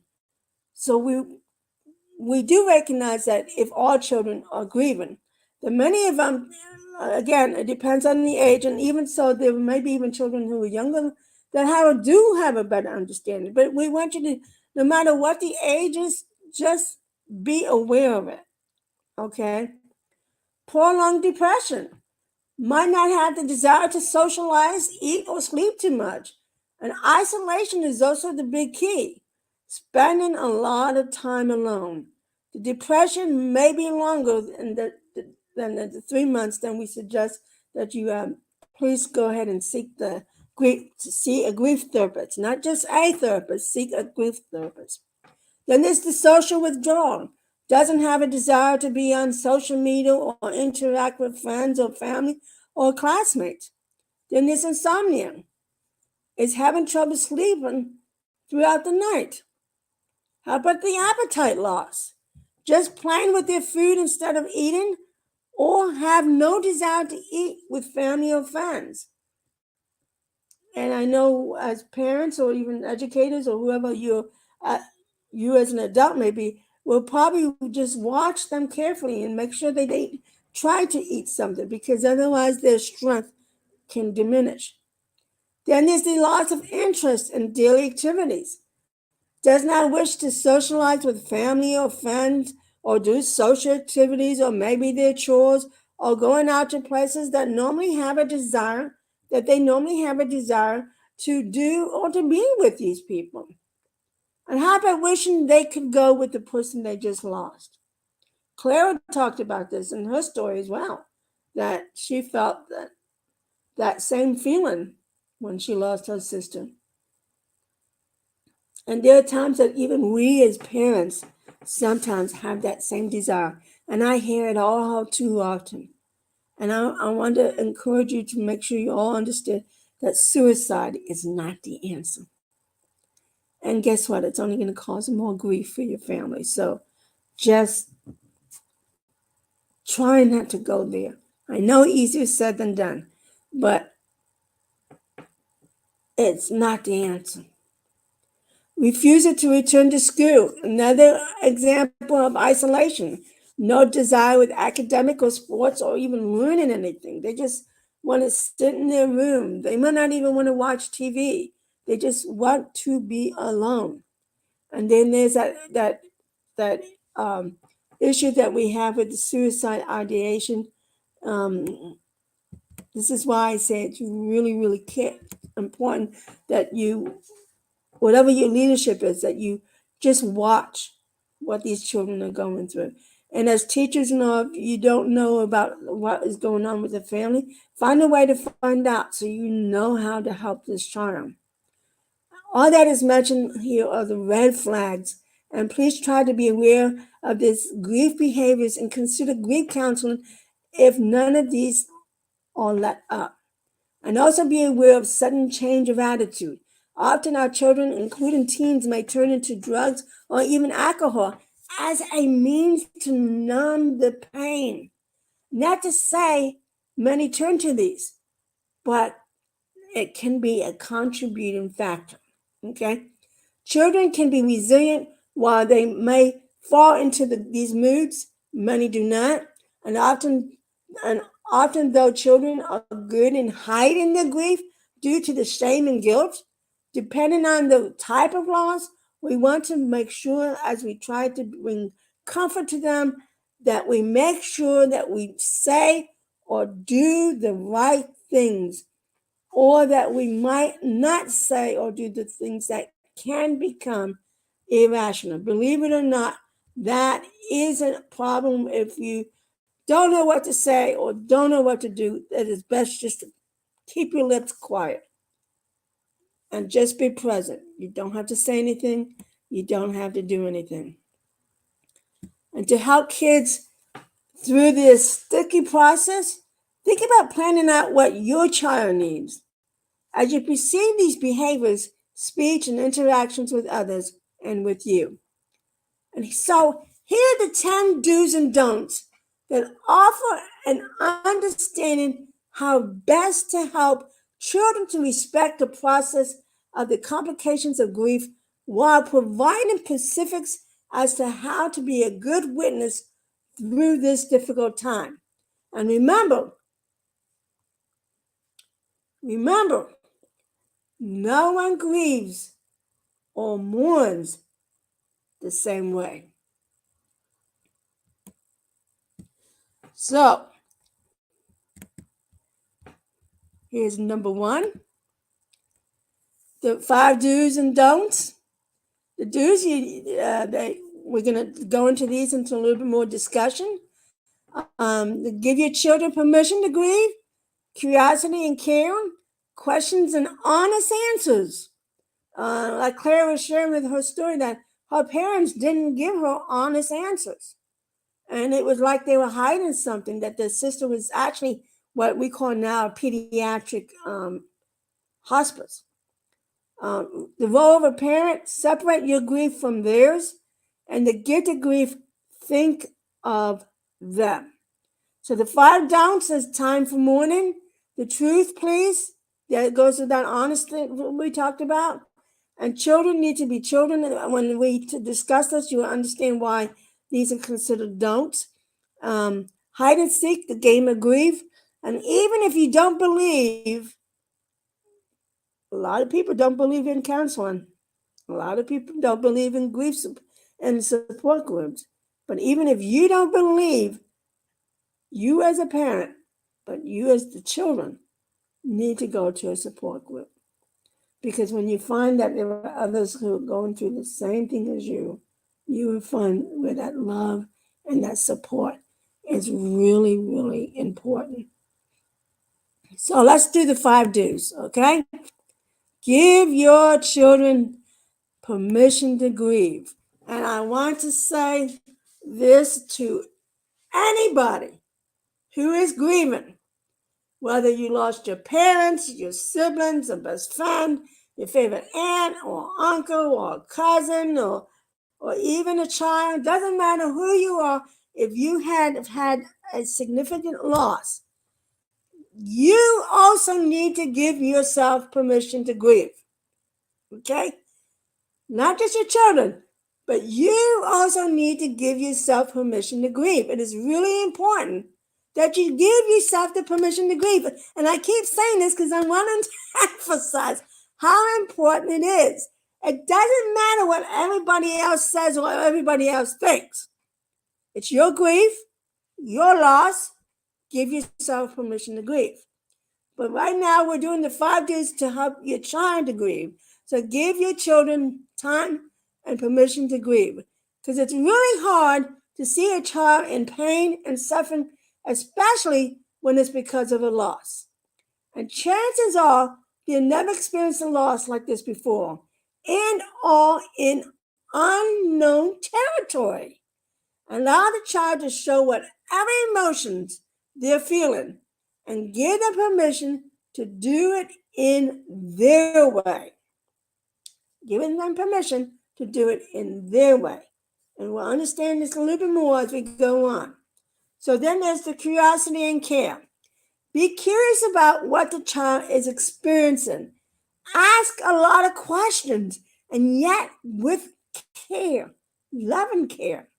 You can use your own experience to discuss the loss. Here's a sample of what to say to the child with a curious stance. I was thinking about the death of your pet, and it brought up a big lump in my throat. I feel sad. Do you know what you're feeling? Once the question has been posted, patiently wait for the response, okay? Don't push it. Pictures of the dead relatives can also provoke feelings and open the door for more interaction. And sometimes it's a piece of clothing or even a scent. Our senses of smell are the strongest and takes us back into our memories faster than any other sense. I'm going to say this and let me finish this remark and then I'm going to say something, okay? Surprisingly, responses to death may be delayed or it could happen immediately. Triggers like an aroma or someone who walks or talks like the lost loved one can provoke a response. Grief doesn't look or smell the same for everyone. I want to bring up something that I think is really important too. Have you ever noticed that an animal, their sense of smell is 10 times stronger than ours, and yet somehow they know how to find us? My dog Lizzie here, who's our co-host, I don't know how she does it, but there's that scent. She always can find me. I may be downstairs doing something, and I could be in the bathroom, and yet I can hear her running down the stairs, pa, pa, pa, pa, pa, pa, pa, pa, pa, and then it's silent, and before I know it, she's in the bathroom with me. She can smell that aroma. She knows her master. She knows how her master smells. That the sweat from our skin, the pores, they know how to find us.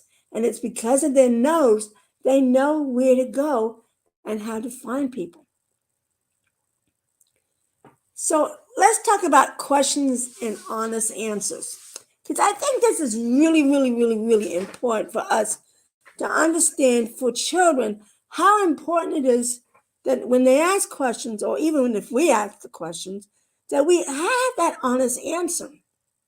Clara clearly showed in her story that she felt her parents didn't share the honest answer prior to her sister's death. And in a sense, although her mom was very blunt with it, didn't in a sense give her an honest answer after the death. Clara had to do her own research and to find out about all this. But if her mother and father had been honest with her from the very beginning, Clara's response for her sister would have been different. The other thing that was not being honest, they didn't tell her sister the honest reason why she was at this pediatric hospice. They didn't give that child a chance to live the life that she really wanted before it was all gone. So I want you to understand how important that when we're dealing with children who's dealing with grief, like Clara was at 13 years old, the honest answer would have helped her through her own grief. And it could have helped them through her parents' their own grief if they had been honest with her from the very beginning. Okay? So when kids are mourning the loss of a parent or a sibling or anyone who's been dear to them, they start to ask questions about death. And the questions can come at the oddest times. Yes, even after the immediate loss.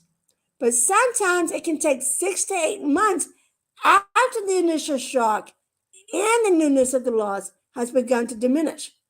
And that's when the questions about death can occur. Here's some of the most common questions asked. What is death? Why do people die? When do they go when they die? Where do they go when they die? That's an honest question right there. Will I die too? And can't they not come back? Answer them honestly as you are able to answer. That's why it's good for us to have a better understanding about grief and about loss and to learn to embrace it so that when we can help our children or our neighbor's child or somebody at church or somebody at school, we want to be able to give them the honest answer and find a way to be honest and yet make sure that you are age appropriate with the response. How about the role of a parent? Separate your grief from theirs. Now, I know Dr. Green probably is going to agree with us that sometimes it's easier said than done when we as the role of parents, let's say hypothetically I had other children, okay? Timothy was my only one and only child. But let's say hypothetically I had other children.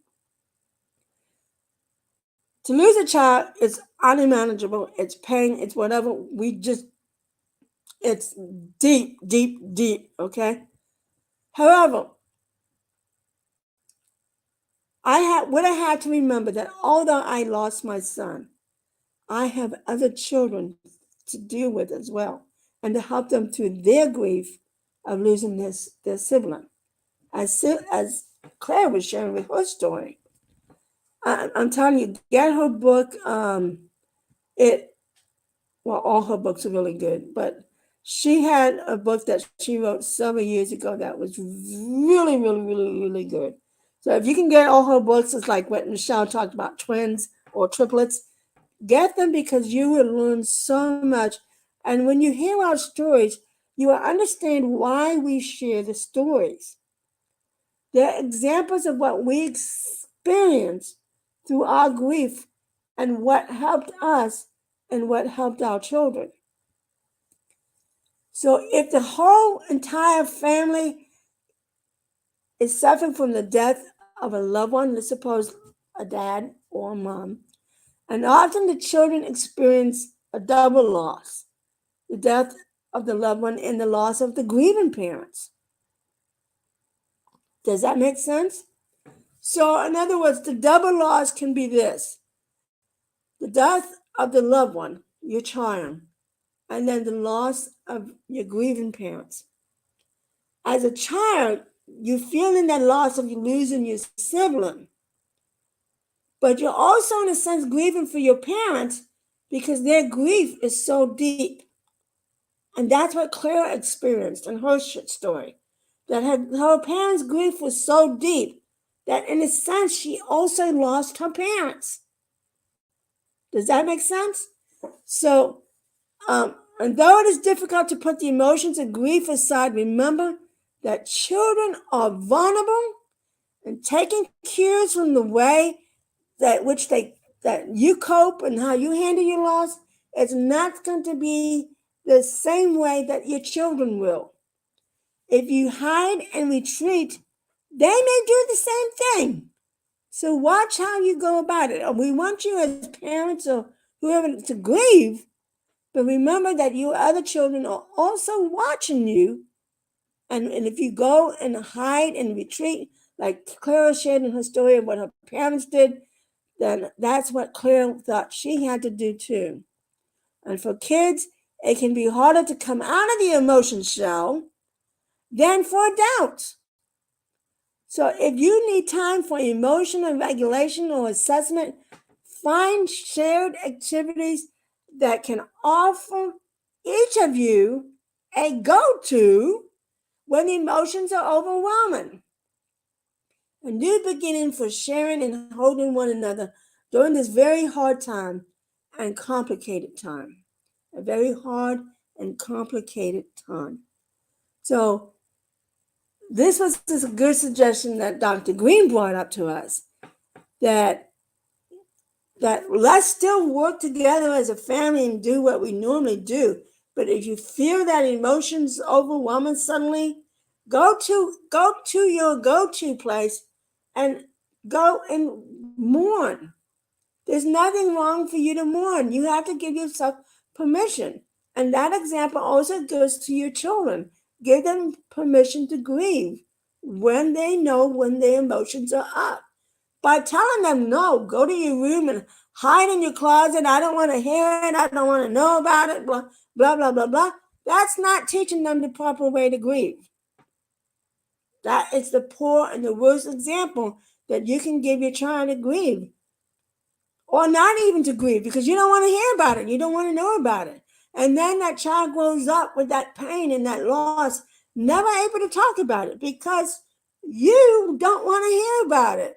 I don't care what adulthood you may be, whether your parents, teachers, doctors, you don't want to hear about it, then that child's going to grow up thinking that he has to grieve alone.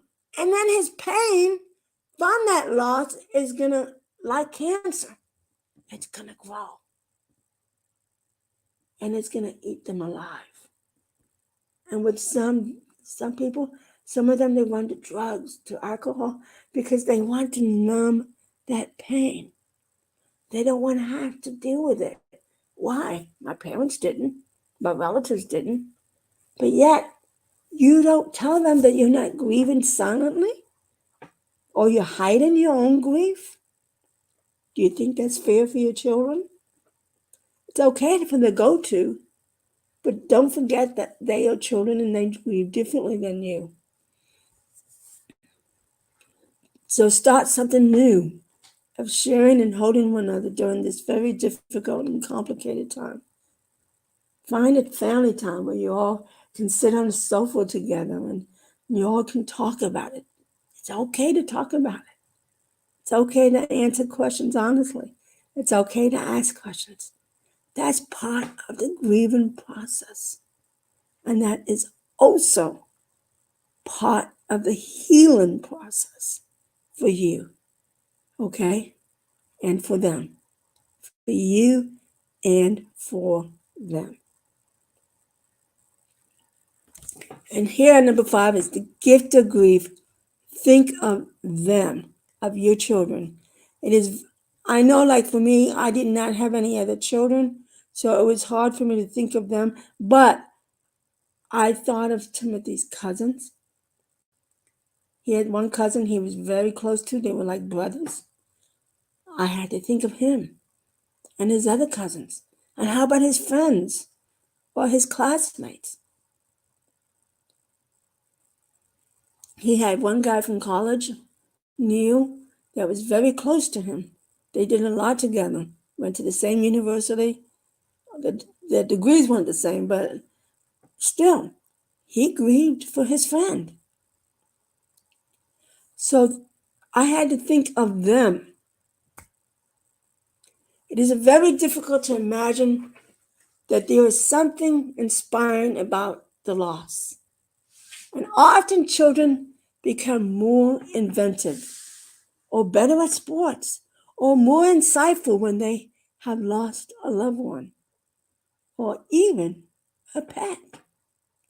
And when you are aware of the shifts that your child are making, gently communicate what changes you've seen in them since the loss. Does that make sense? Be positive, be inspiring.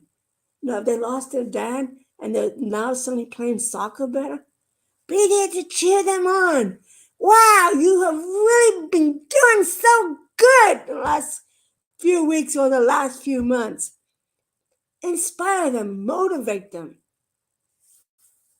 Because their motivation may be the loss of their father.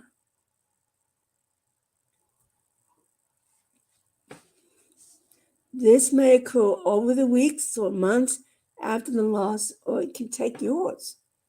Children shift when they come into close proximity of the death.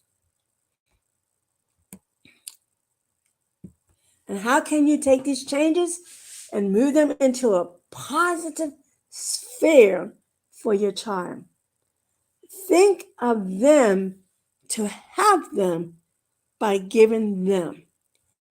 So, who is your them? Is it your other children? Is it your child that's grieving? If you're a teacher and you've had loss of a student, how about the rest of the classmates? You know, how about the rest of the classmates? The them is truth and be honest. Honor the time they need to heal. The emotion, allow for the full range of emotions. And memory. Keep the memories alive. Think of them, how you can help them with their grief. To be honest, the time they need to heal, allow to the full range of emotions. That may be anger, that may be crying, that even may be shutting down for a bit. It may be also them not wanting to eat. Or, like some people, they eat the emotional eating, where they feel like they have to eat all the time. Be careful with that. It's a really big red flag when that happens. But mostly, keep the memory alive. So here's the 5 don'ts. Oops, let's go back. Went a little bit too fast on that. This thing is really easy to click on, isn't it? So the 5 don'ts in helping your children. So the time for mourning.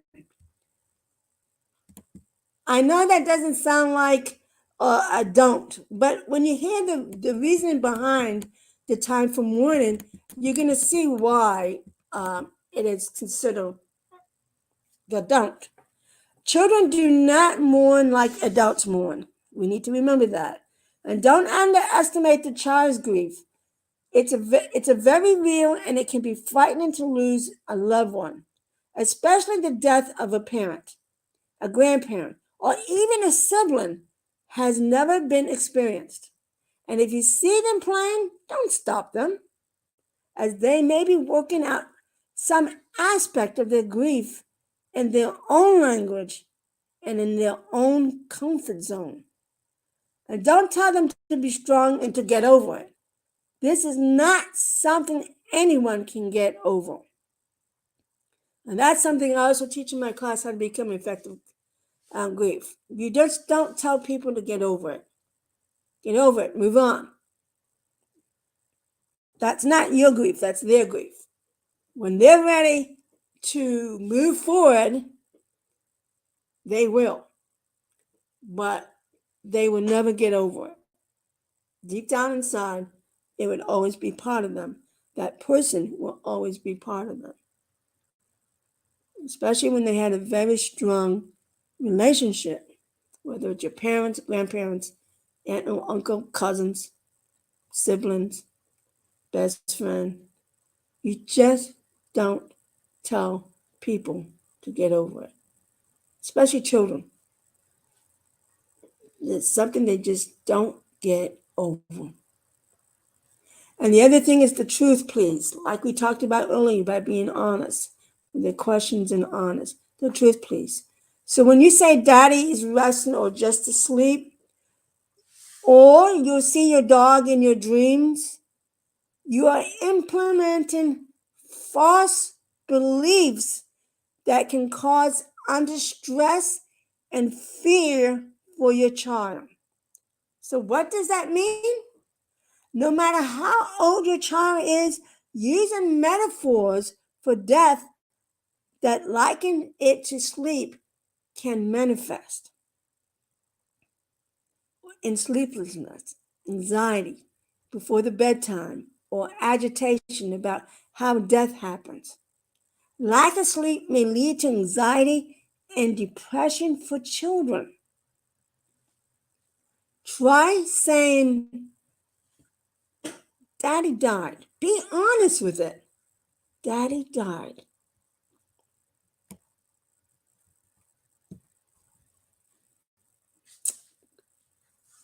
I think there's probably maybe another softer way to say it. But how Clara explained of what her mother said, your sister is dead. She was very blunt with it. But be really soft and confident soft to her, so that your child, no matter what age they are, that they understand. Usually when they're like 10, 11, 12 and older, they have a much better understanding than the younger ones. But they need to understand that daddy died. And he is in our memories, and we can keep him alive in our hearts. But if you find yourself saying, don't worry, I will never die, as a means to give comfort once again, they are hearing a lie about life and death. I'm here with you right now is the truth. Kids need to hear the truth. Yet the truth must also be age appropriate. Don't give them false pictures of death or life, because there could be a point in their life that I'm trying to think how to say this, that they think that, oh, daddy's going to come back, or daddy's going to wake up. Although we as an adult may understand that he has died and then he's into this deep, deep sleep, children may not understand that. Okay? So we need to find a soft but confident and loving way to say it. But don't be blunt, but be confident and honest. Children need to be children. Number 3, it is often a knee-jerk reaction to identify the children in the house. Reassigning will not bring back your loved one. If you find yourself saying, now that dad or mom has died, you would sit in his or her seat, or you would cook, or you would be the new head of the family. Do not put them in dad's chair or expect them to do the shopping that mom used to do. Give them responsibilities in the home that are age appropriate, although not given as a response to the loss. Does that make sense? If your 5-year-old daughter is your oldest daughter, she does not need to be sitting at the end of the table and expect to go grocery shopping and do the dishes or mopping the floors or whatever like mom did.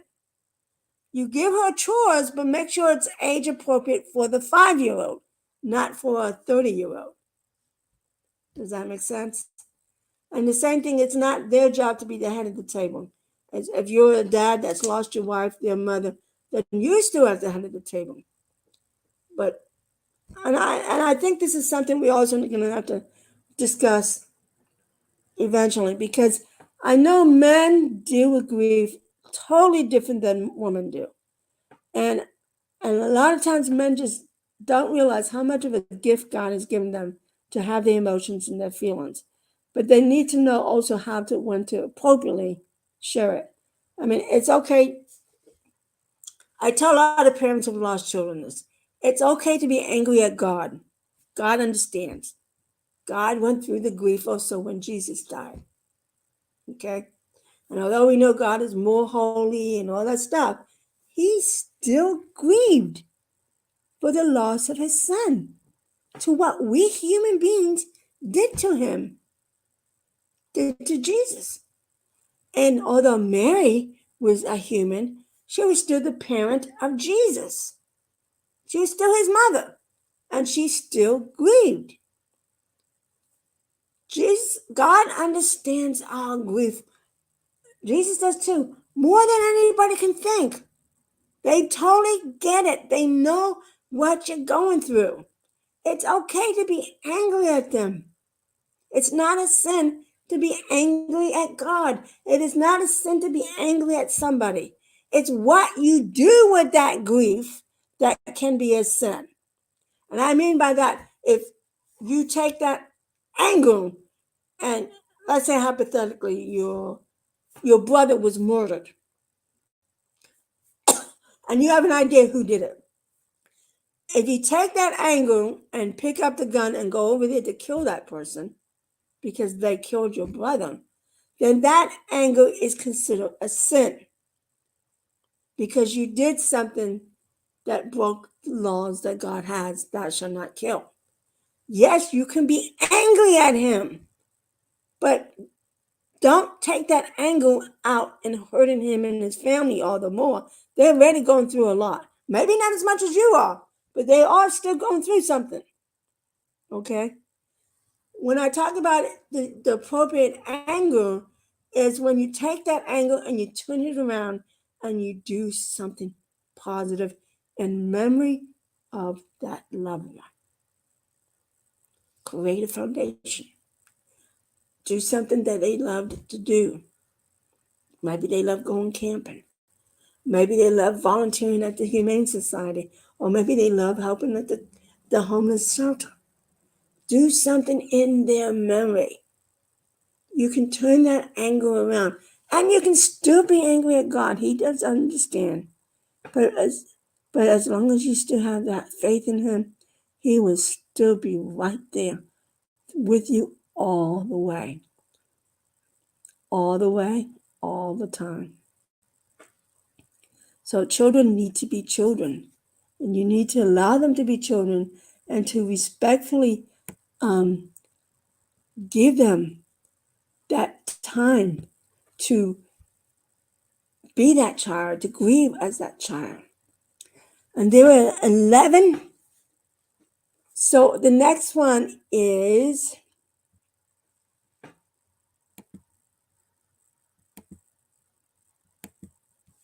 oh wow.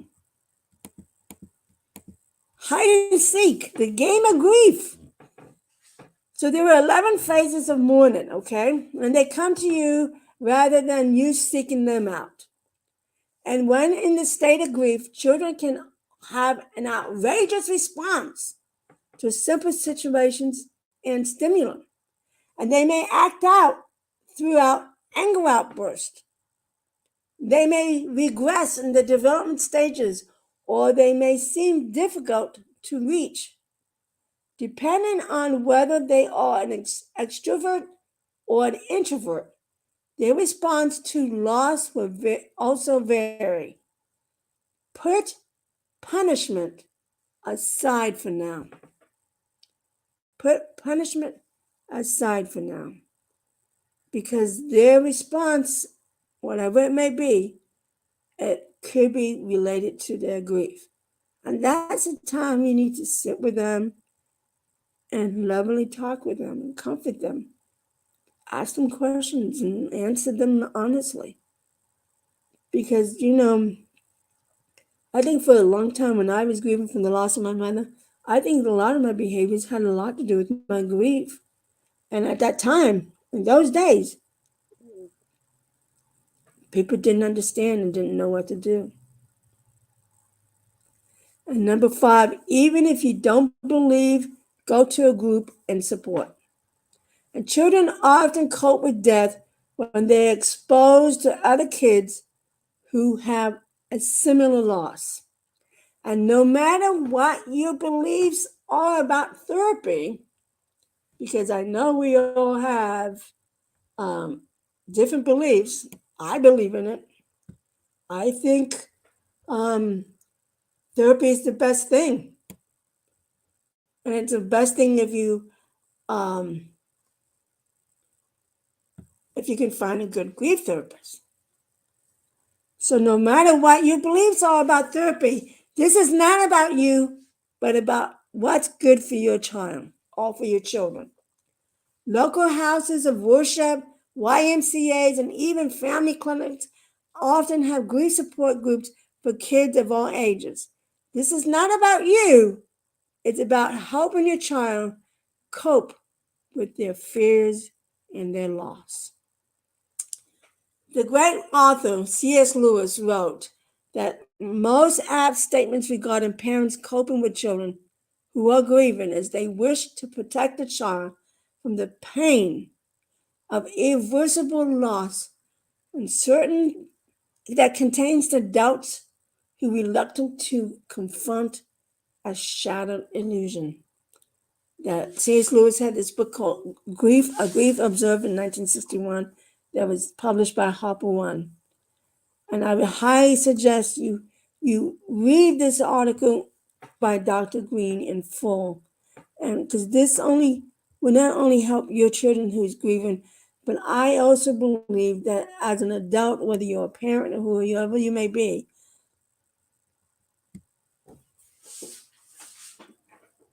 it will also help you as the adult.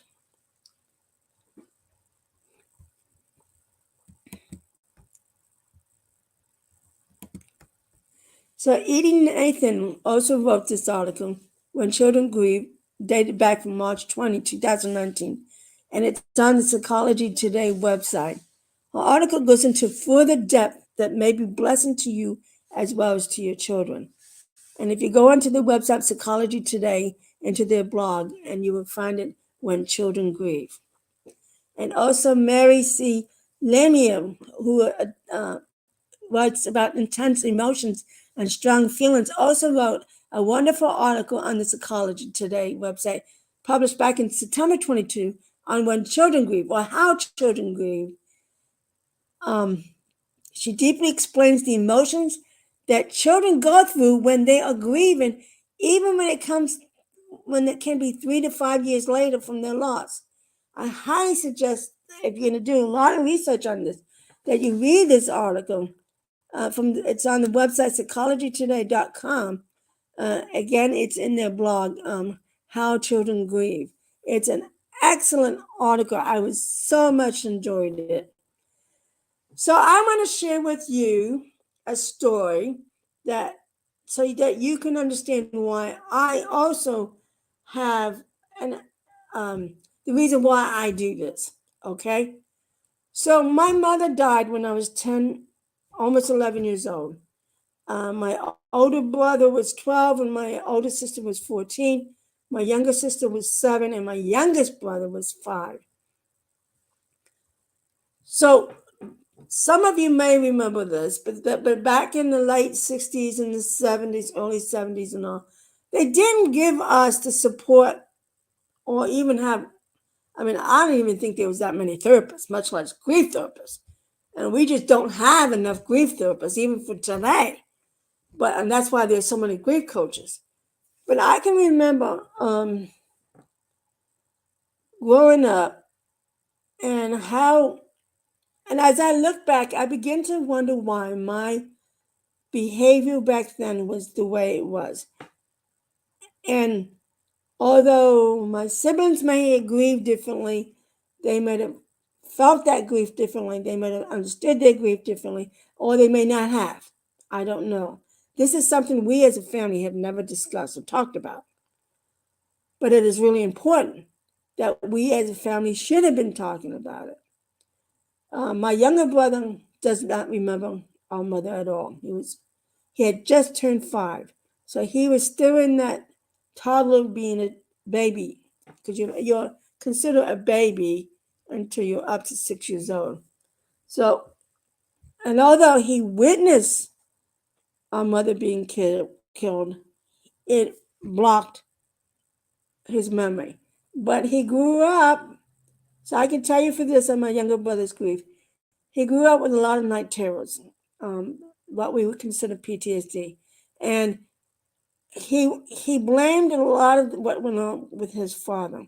And I can remember in his teen years, hating his father and despising his father, and did not want to be around his father. Was embarrassed to have him as a father, and all this. I can remember that, and I also can remember my brother drinking beer in his senior year, and I know a lot of teens go through this, but I also know what I know now. I have believed my brother did this and did a lot of his own behavior in his teens because of the night terrors and not getting to sleep, the grief that he was still going through that he never got help for. And as I look back even on my past and my behavior, I was still grieving for my mother, and I did not get help.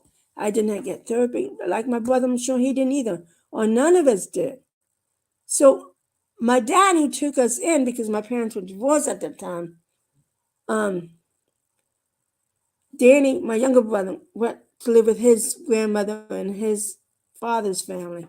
But the rest of us, we really never got the grief help that we really needed, that we should have gotten as children.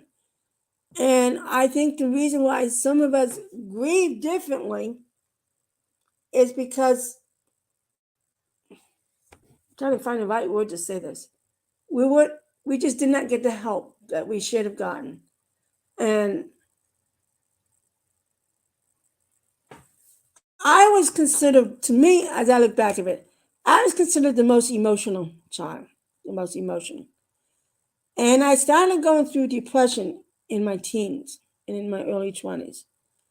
And I honestly believe it does have to do with my grief of losing my mother, and because I did not get the help that I should have gotten, help that we all of us should have gotten, that my father failed to do. And I would almost have to say even my grandparents. And maybe at that time they also did not understand that as well, of how to help and deal with children or family members with that grief. All people knew is that somebody died and there was that grief, but they didn't really totally comprehend what grief was really about and how it really affects us emotionally, mentally, physically, socially. And I remember when we had to change schools. Right after my mother died, I had to go live with my grandparents, so we had to change schools. And I remember classmates bullying me or teasing me that I was an orphan that didn't have a mother.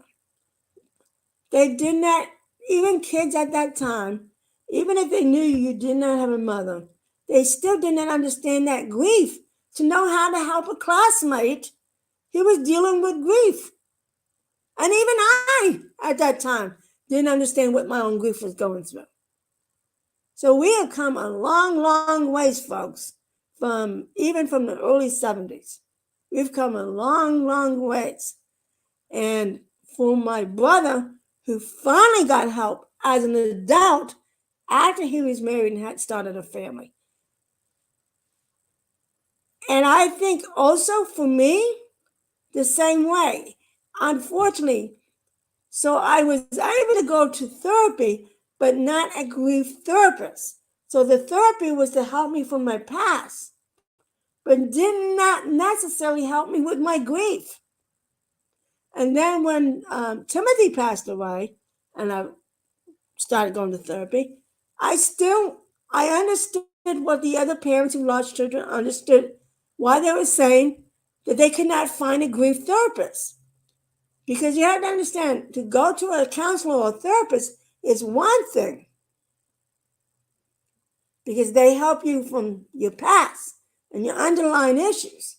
But a grief therapist or a coach helps you from today and to help you to move forward in a positive way, and to help you with your healing, and to help you go to move forward in a good way. But that didn't happen. And it wasn't until after I lost my son that I understood suddenly as an adult, and my brother probably would say the same thing, that we finally understood what we were dealing with all those years, that we would never, that our parents or grandparents never taught us how to deal with the grief of the loss of our mother. Not how she died, but just the idea that she was no longer around. There's a difference. Okay? So then this happened several years ago. It was my mother's angel anniversary on September 30th. But it just happened to be that same day that it was my niece's wedding. Now, I don't know how much my niece knew about her grandmother, or how she died, or when she died. And it's most likely that that was the only date that the venue had available. But to me, even if that's the case, but to me, that was God sent. That was my mother saying, let's get together. Let's celebrate. And we were there to celebrate Jackie and Will and their first day of life. But I also wanted my siblings and I to celebrate my mother, not how she died or why she died and all that stuff, to bring her memory back alive. But you see, my siblings still didn't know what grief was about. They still didn't know how to take that joy, how to take that grief from one way to understand the new way. And the things that my one sister said to me, and the way my family siblings reacted, my sister was like, my older sister was like, why do you always worry about the past? Why are you always stuck in the past? I am not stuck in the past. I just have a much better understanding of grief and that type of loss. But I also have a better understanding how to take that grief and turn it into something good. We didn't have to talk about how she died or why she died. We need to talk about her as our mother and how much she meant to us, and bring up sweet, wonderful stories about our mother. They didn't get that part. And instead, they threw stones and they said hurtful things, like I was stuck in my past. but I wasn't. I had learned to change my mindset and how to turn things around and see how much better my life actually was, but they didn't want to see that.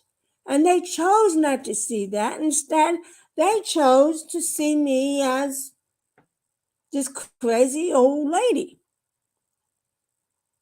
that didn't know how to get that stuck in my past. But I wasn't stuck in my past. I looked at what happened to my mother. I looked at it in a new way.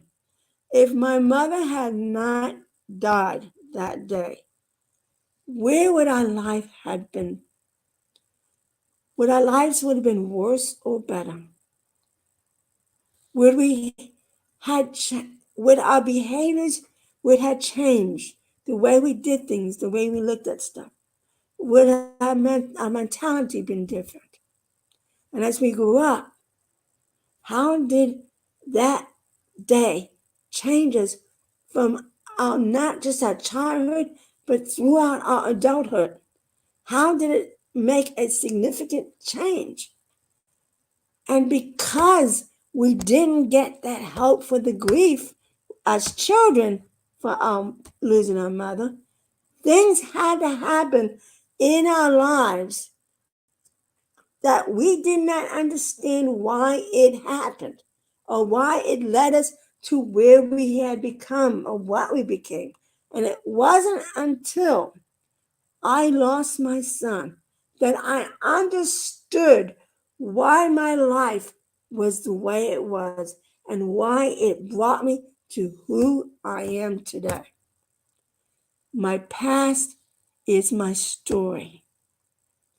My story is what tells you who I am and where I'm going. Positive, inspiring, helping, bringing hope. 8, 9, 10 years ago, that would have not been me.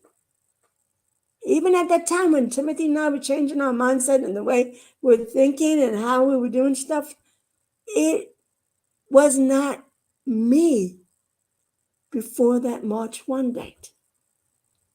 So from September 30, 1971 until March 1, 2014, that big leap of all those years was my life book teaching me how to change my life to be a better person.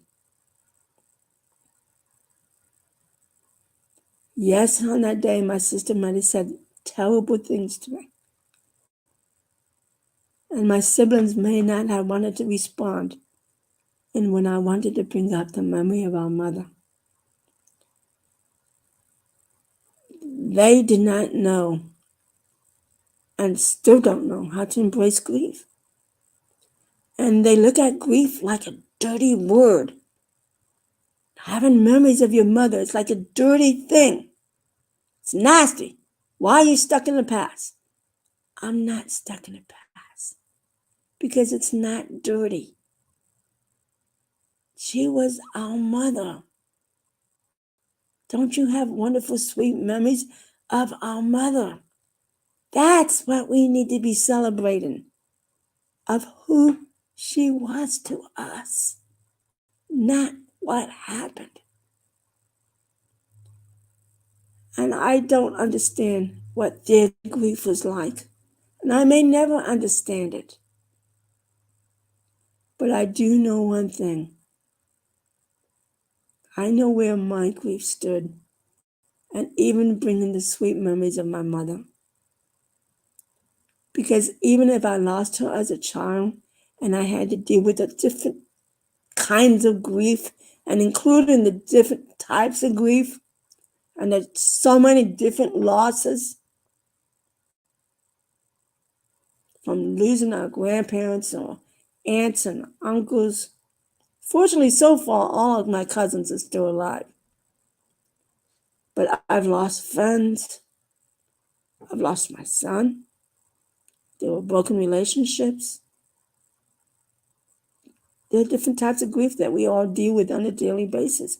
But as a child, we don't understand that. We didn't understand the fact that our parents divorced. We didn't understand this or that. We didn't realize that we were living in grief on a daily basis. And a lot of people still don't understand that, especially my siblings. But I do understand it.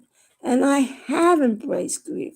And I do still grieve for my son. But I do have moments where I cry for him. But I have more sweet and wonderful memories of him than I do have of that loss.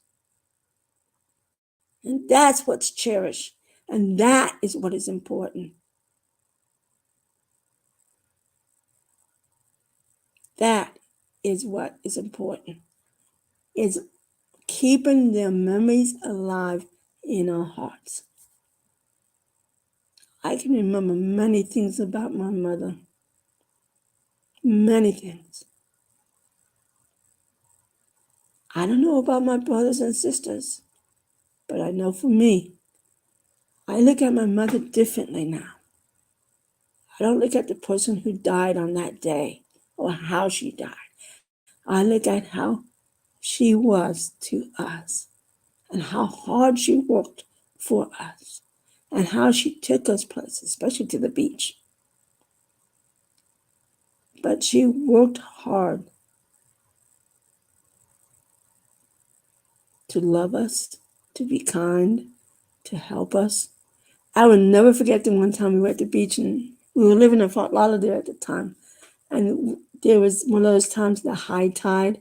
And I remember my younger sister, Jeanette, I don't know what some of this was, but I do remember we thought the high tide was taking my sister into the ocean. And I remember my mother freaking out and running down that beach. Because back then, the beach was, not now, the beach is like shorter. But the beach was you had a long ways to run to get to the water from the picnic tables. I remember my mother freaking out and running to the ocean. Not my baby! Help my baby! Help my baby! Jeanette, do you hear me? She was going as fast as she could and screaming for her baby Jeanette. That was our mother. I remember one time it was soon after she had gotten her new car. And somebody was trying to break into it, and she was down there with the police officers. And I remember waking up hearing the voices. And I remember going out and sitting on the stairs outside our porch, and I could see my mother having a conversation with two police officers standing by her car. And my mother, the one thing I can say about my mother, she was the biggest flirt, okay? The biggest flirt, and she would flirt with men. And I remember when they finally left and she was coming up the stairs and she saw me sitting there. Yes, I might have been a little tired, but she sat down right next to me and she wrapped her arms around me and she said, "You can't sleep, huh? Come on, let me get you something to eat. Maybe some warm milk, and we can go back to bed. We got school tomorrow."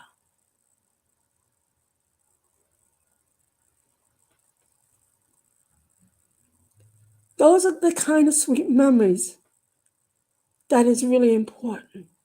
Remembering how she would run after her little daughter in the ocean, or when she would sit on the step in the middle of the night holding you in her arms. Or when at the times when she got her new furniture, like, "Don't sit on my new furniture."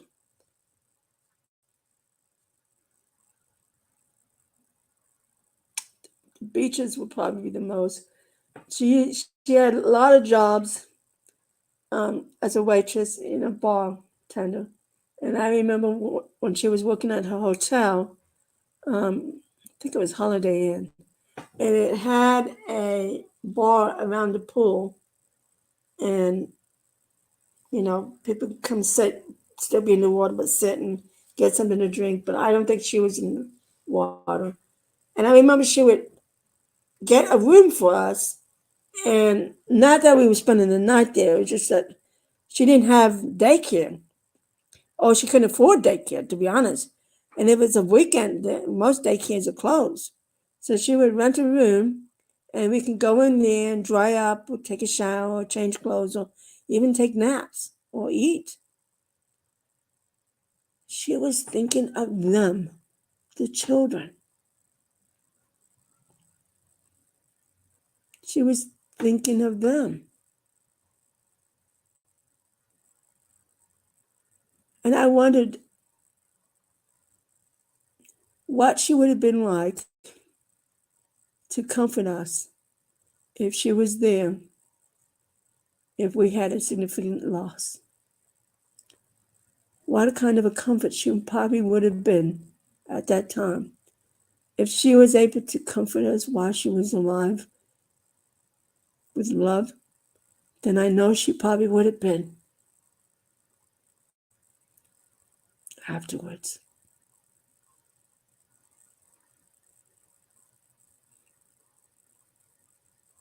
That's how we have to think of our loved ones, and how we need to remember to give our children those memories,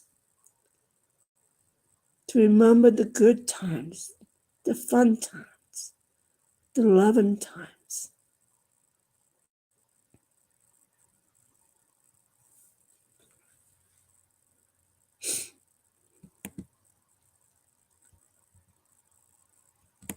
That's a slide that didn't get deleted. There's one more. There's one more I wanted to share with you. A website that when I was doing some of my research, I ran into a website that I thought was just totally awesome. And if you've never heard of it, it's called positiveparenting.solutions.com. Positiveparenting.solutions.com. This is not like a grief site. This is a site that this lady, I think she was a coach, a life coach, helping parents dealing with children, the different behaviors and what you can do. And I mean, it had so much in there. You would really, really enjoy all the things, including what was in the blog. But she had something in there, the 7 strategies for grieving children. And it was very, very good. Very, very good. And let me see if Nancy has come in. Nancy has not come in yet. So I got a few minutes left, and I don't know. She has not. Oh, she just tried to call. Hello? Are you home? I'm in my mom's house, yes. So are you ready to do this? Yeah, you didn't get the video? No. I sent it this morning. Okay, I'll look again. Let me finish this one thing, and then I'll bring. Do you know how to? So you don't want to do the video? I mean, you don't want to come in. You don't want to come in live. I could do some live. I have to get my stuff from the car. All right. Let me see. So, Let me see my email. oh, wait, I got that. Yeah, I finally figured it out this morning. So, Like, how's it going? yeah, I just noticed the time.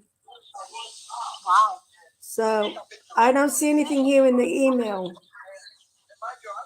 Okay. I'm going to do the other part.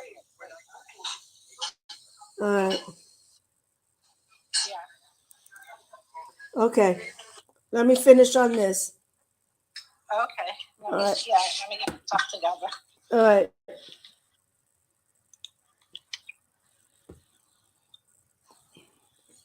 So the parentingsolutions.com, I'm sorry, what was it again?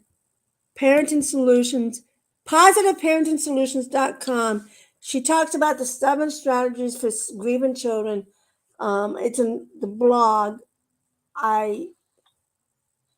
So it's PositiveParentingSolutions.com /parenting/strategies hyphen for the word for FOR hyphen grieving hyphen children. Absolutely a wonderful article that I think would be so so good and confident, and it would really give a lot of people a great what's the word I want to use? It would help you really educate you some more tools. So not just the tools that I shared with you by Dr. Nathan Green or Dr. Edie talked about, but also this lady Lisa. She was also well known on she's well known, very famous on NBC Today show. She's very famous on there. She speaks a lot on there, but she's been on CNN, ABC, and a lot of other shows. So I highly suggest that you go in there and read, and it will help you either as educators or even as parents, um, as any other responsible adult who care about your children or nieces and nephews or your own children or your students. It will help you with a better understanding of how you can help them in a loving and comforting way without being mean. I want to emphasize you don't need to be loud or yell or be mean when you're comforting children, because comforting children is a sensitive thing. Um, they will remember how you treated them when they were mourning and when they were grieving. They will remember that. I do remember after my mom died, my grandparents who took us in, um, they were very strict and very harsh. And it could have been because we weren't disciplined well enough. But they, at that time, remember it was the early 70s, late 60s. At that time, they didn't have an understanding about grief and what children go through. So they thought they were doing the right thing. Now, today, if they had known today, if they had known back then what we know today, it probably would be a total different story. So I'm still waiting. See, all You ready? I'm seeing was your lamp. What's that? All I was seeing was your lamp. My lamp. Yeah, you had. Oh, yeah, because but you're not on StreamYard right now. No, I know, but I was just telling you if you were saying it to people, if you were recording that. No, I wasn't using my phone. I'm using my computer. Oh, but you were recording it? Yeah, I'm on your phone. I got it. Yeah. I got it. And I was. That guy got into StreamYard. Yeah, you need to come on to StreamYard so that everybody can see you. Yeah. Okay. So I gave you the link, so you should be able to come in. Oh, you sent the link? Yeah, I sent you a link yesterday or the day before. I mean, it took it. Do I need to send the link again? Oh, wait, not right here. You got it? Then it says, go to this page and copy link. I like it. Okay. This is Nancy. So this is not how we're going to do it. So anyway, put Nancy up here for now so she can see me. So that is my thing and my story, and Nancy is slowly but surely coming on. People are learning how to use StreamYard, and they don't understand the advantage of knowing StreamYard. I am live on Facebook and on YouTube, and I can be live on other platforms too, but right now I'm just sticking to the two. Do you I see me? what's that? Do you see me? I see a little picture of you, but I don't see the whole you. But I'm in StreamYard. Oh, no. Did you click on the link that I sent you? Yeah, I'm a minute. Hello? No, I do not see you. You are not in here. The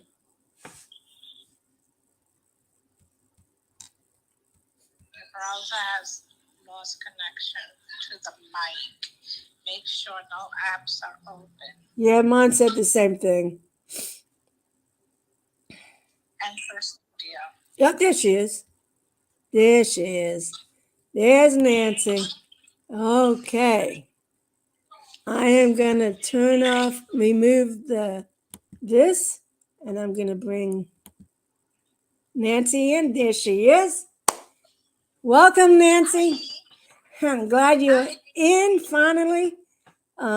With Clara, she was in, but for some reason um, the camera was not showing her picture, which was weird. So, Oh, okay, let me get you out of here so I know I'm not. I want to make sure I'm hearing you on the computer. And okay, for some reason you are mute. You need to unmute yourself.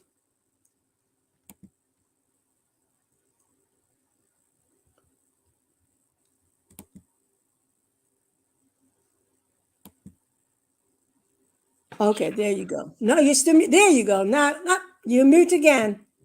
There you Okay. go. There you go. Let me get away from. We're all, honey, this is the first time for many of us to be on here, and we're all learning how StreamYard works. But once you play with it, like I've always taught you, once you play with it, you'll find it gets easier and easier.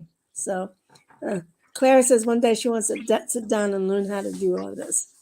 It is really good. So, Nancy, you are here to present with us. Nancy is a registered nurse. She's experienced grief through not only what she had experienced with her husband, but also what she and her health had to be, and then also her children or her daughter, what the grief that they had to go through, what her daughter had to experience. And so she has a very good wide range of how grief affects us physically, not just mentally and emotionally, but physically as well. So, Nancy, I'm going to give you the floor and share with us more how you can help others with their grief with their children. okay. Hi, everybody. A lot of things about grief are taboo, you know, and people assume that children don't grieve. You know, they get over it because you see them playing or you see them doing something. And actually, playing is a part of grieving for a child. You know, it all depends on their developmental stage, how old they are, their education, their background, and things like that. And rules. We all want to protect our children, but in that sometimes we protect them too much by omitting things and not exactly telling them what they need to know makes it a traumatizing experience. You know, it's almost like, the old fashioned thing, kids are to be seen and not heard. That was a big one. So if you're not going to hear the kid, you're not going to help the kid. And in our society in general, what happens is everything is escalating. Kids are being thrown into it at earlier age. Well, everyone could grieve, but with all the killings, I mean, just put yourself in a kid's position. And let's say younger kid, they're going to be scared to go to school. They're not going to know if they're safe in school. They're going to be like, I don't want to go there. In their mind, it's very exact. They don't see things in that gray middle. So when you speak with them, it has to be literally direct, And sometimes the stress that's traumatizing, you know, it puts them in greater risk for doing things they shouldn't be doing. The main things about children is, well, I'm going to be going through the body system a little, so just to just to let you know. And this one is more or less general for children, but the signs that they're grieving, going through, you'll see them going through a depression, anxiety, their behavior changes. That's a big one because sometimes we don't know if it's kids being bad or it's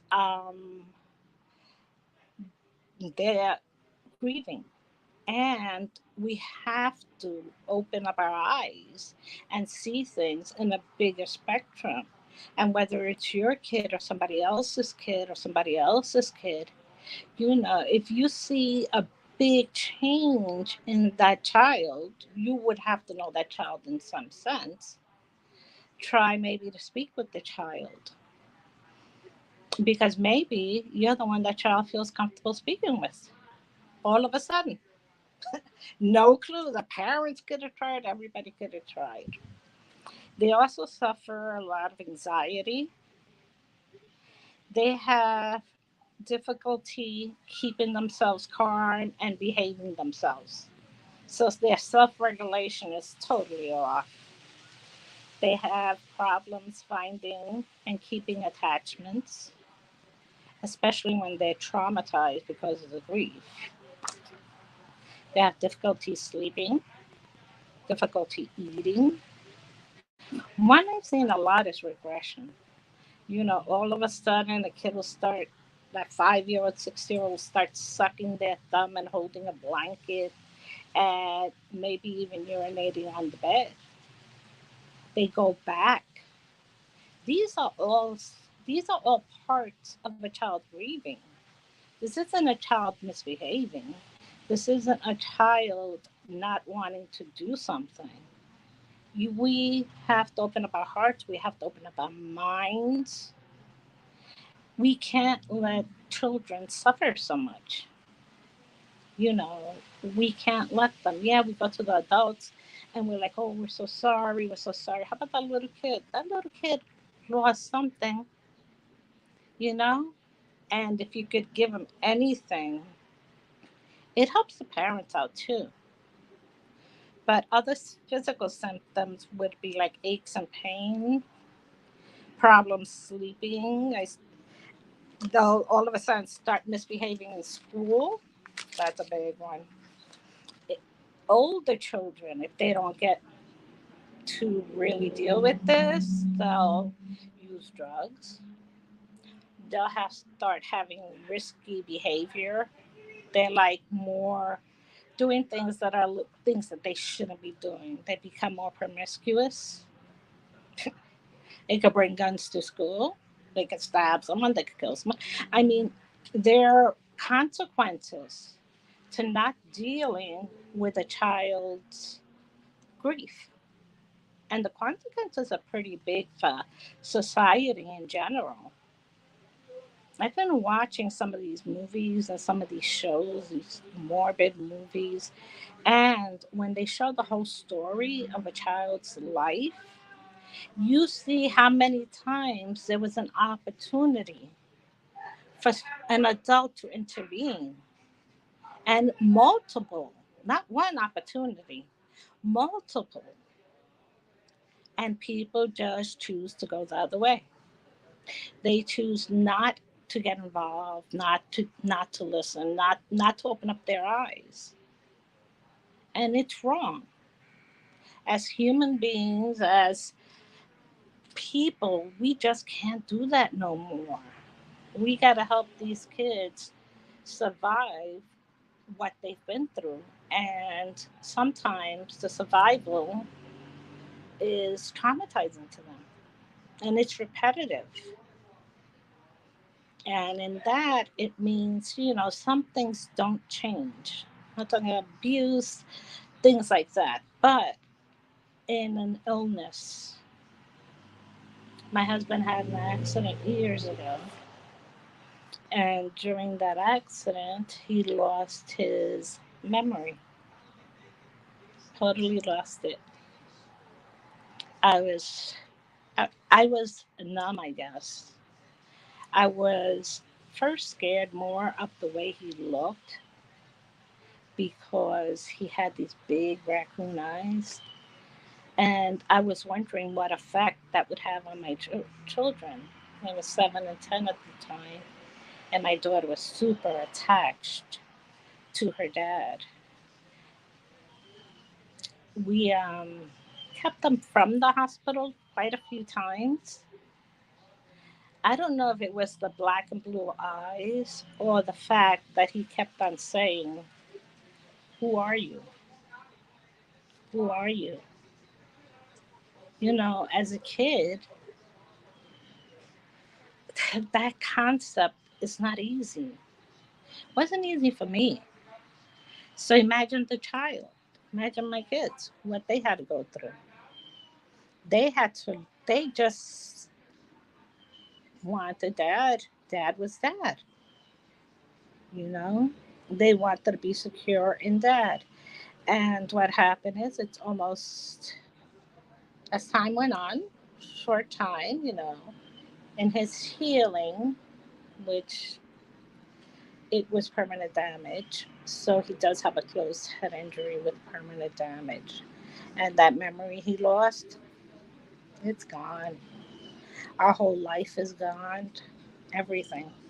And he was my high school sweetheart. So it wasn't just I got married as a kid, you know? So it was like my whole life was erased. How the kid's gonna deal with this? Now this is in my mind. And I'm not really knowing the consequences yet of the trauma. Because what am I gonna know about the trauma? Me,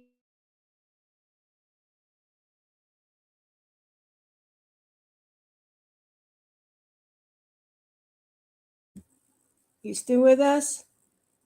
Froze. No, just lost him.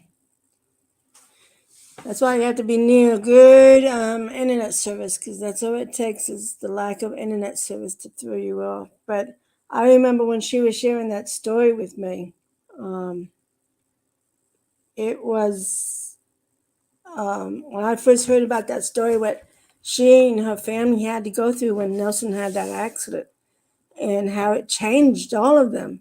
Because, even though physically he was still there, mentally and emotionally, he was not.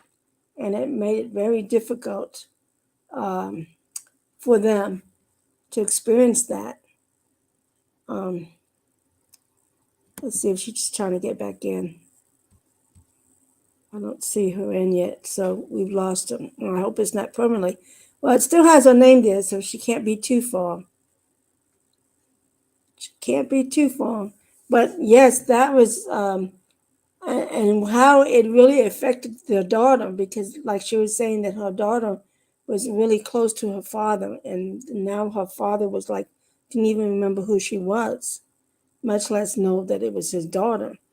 And if you met Nelson today, he is the funniest. This guy loves to tell jokes, but he now has a better memory of his family than he did when the accident happened. But this is like 30 years later, too. And Nancy never left him, never gave up on him.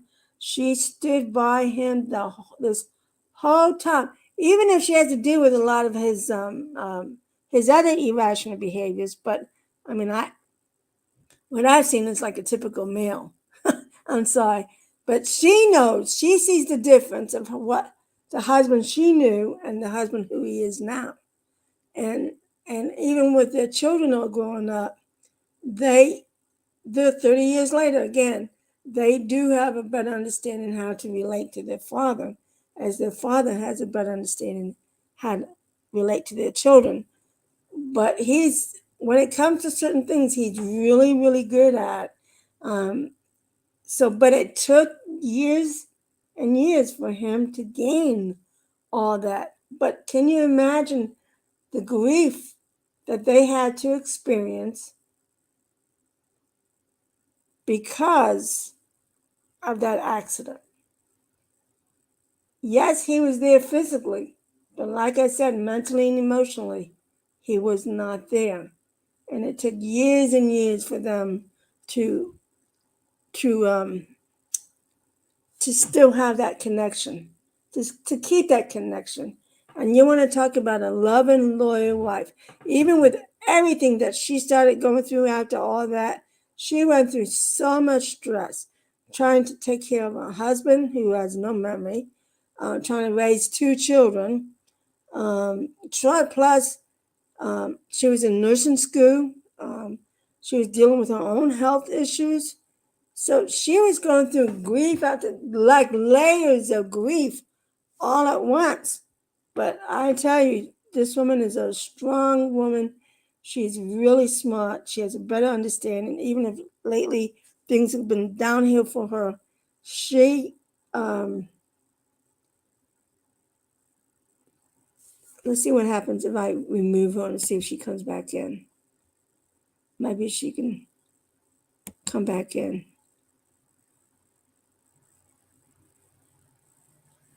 Because I just said remove her, but it's still showing her in there.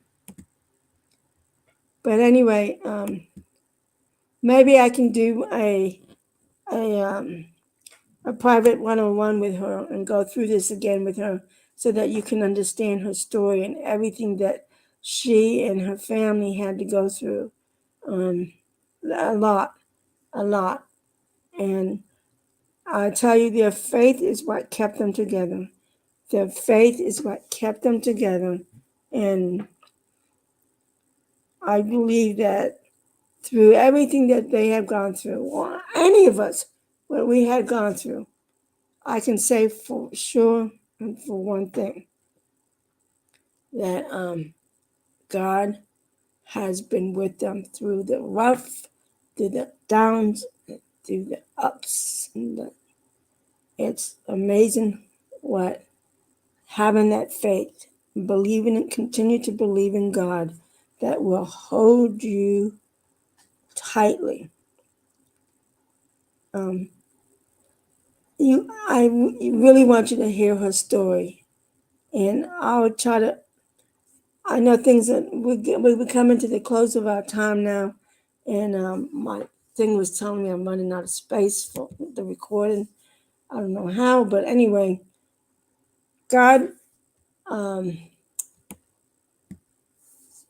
God has been with that family 100%. God has been with that family, and I'm thankful that I've gotten to know her. I just happened to. I mean, it's just unbelievable how I met her.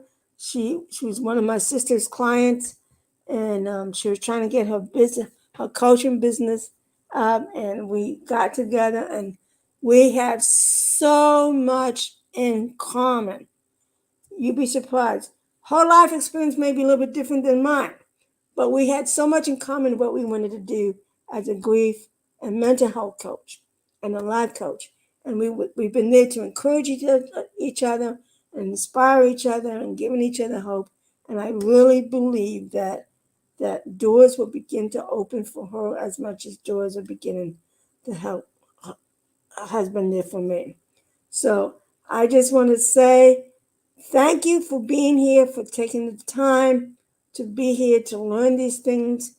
This is being recorded, so it's going to be saved on YouTube as well as on Facebook. So you will be able to go back and re-listen to it. If you still have questions, you can still put questions with the video, or you can contact us in person by email, whatever, and we will be glad to help you in any way. I hope that this little workshop is in a way an inspiration. Nancy's story is just as much of an inspiration as Clara's or even mine. But just know that we're here to love and support you, to be a comfort, to help you to understand everything that's going through.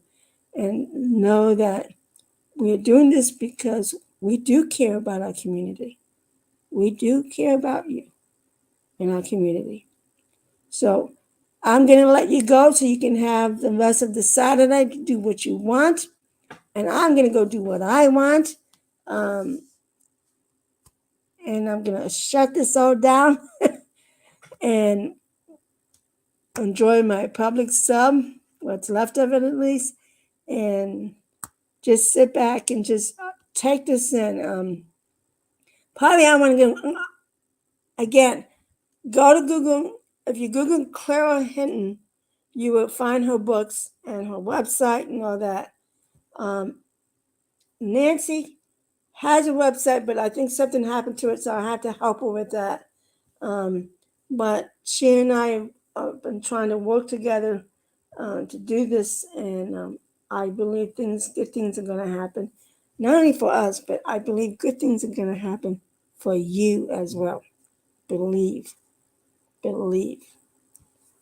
Thank you and have a wonderful day.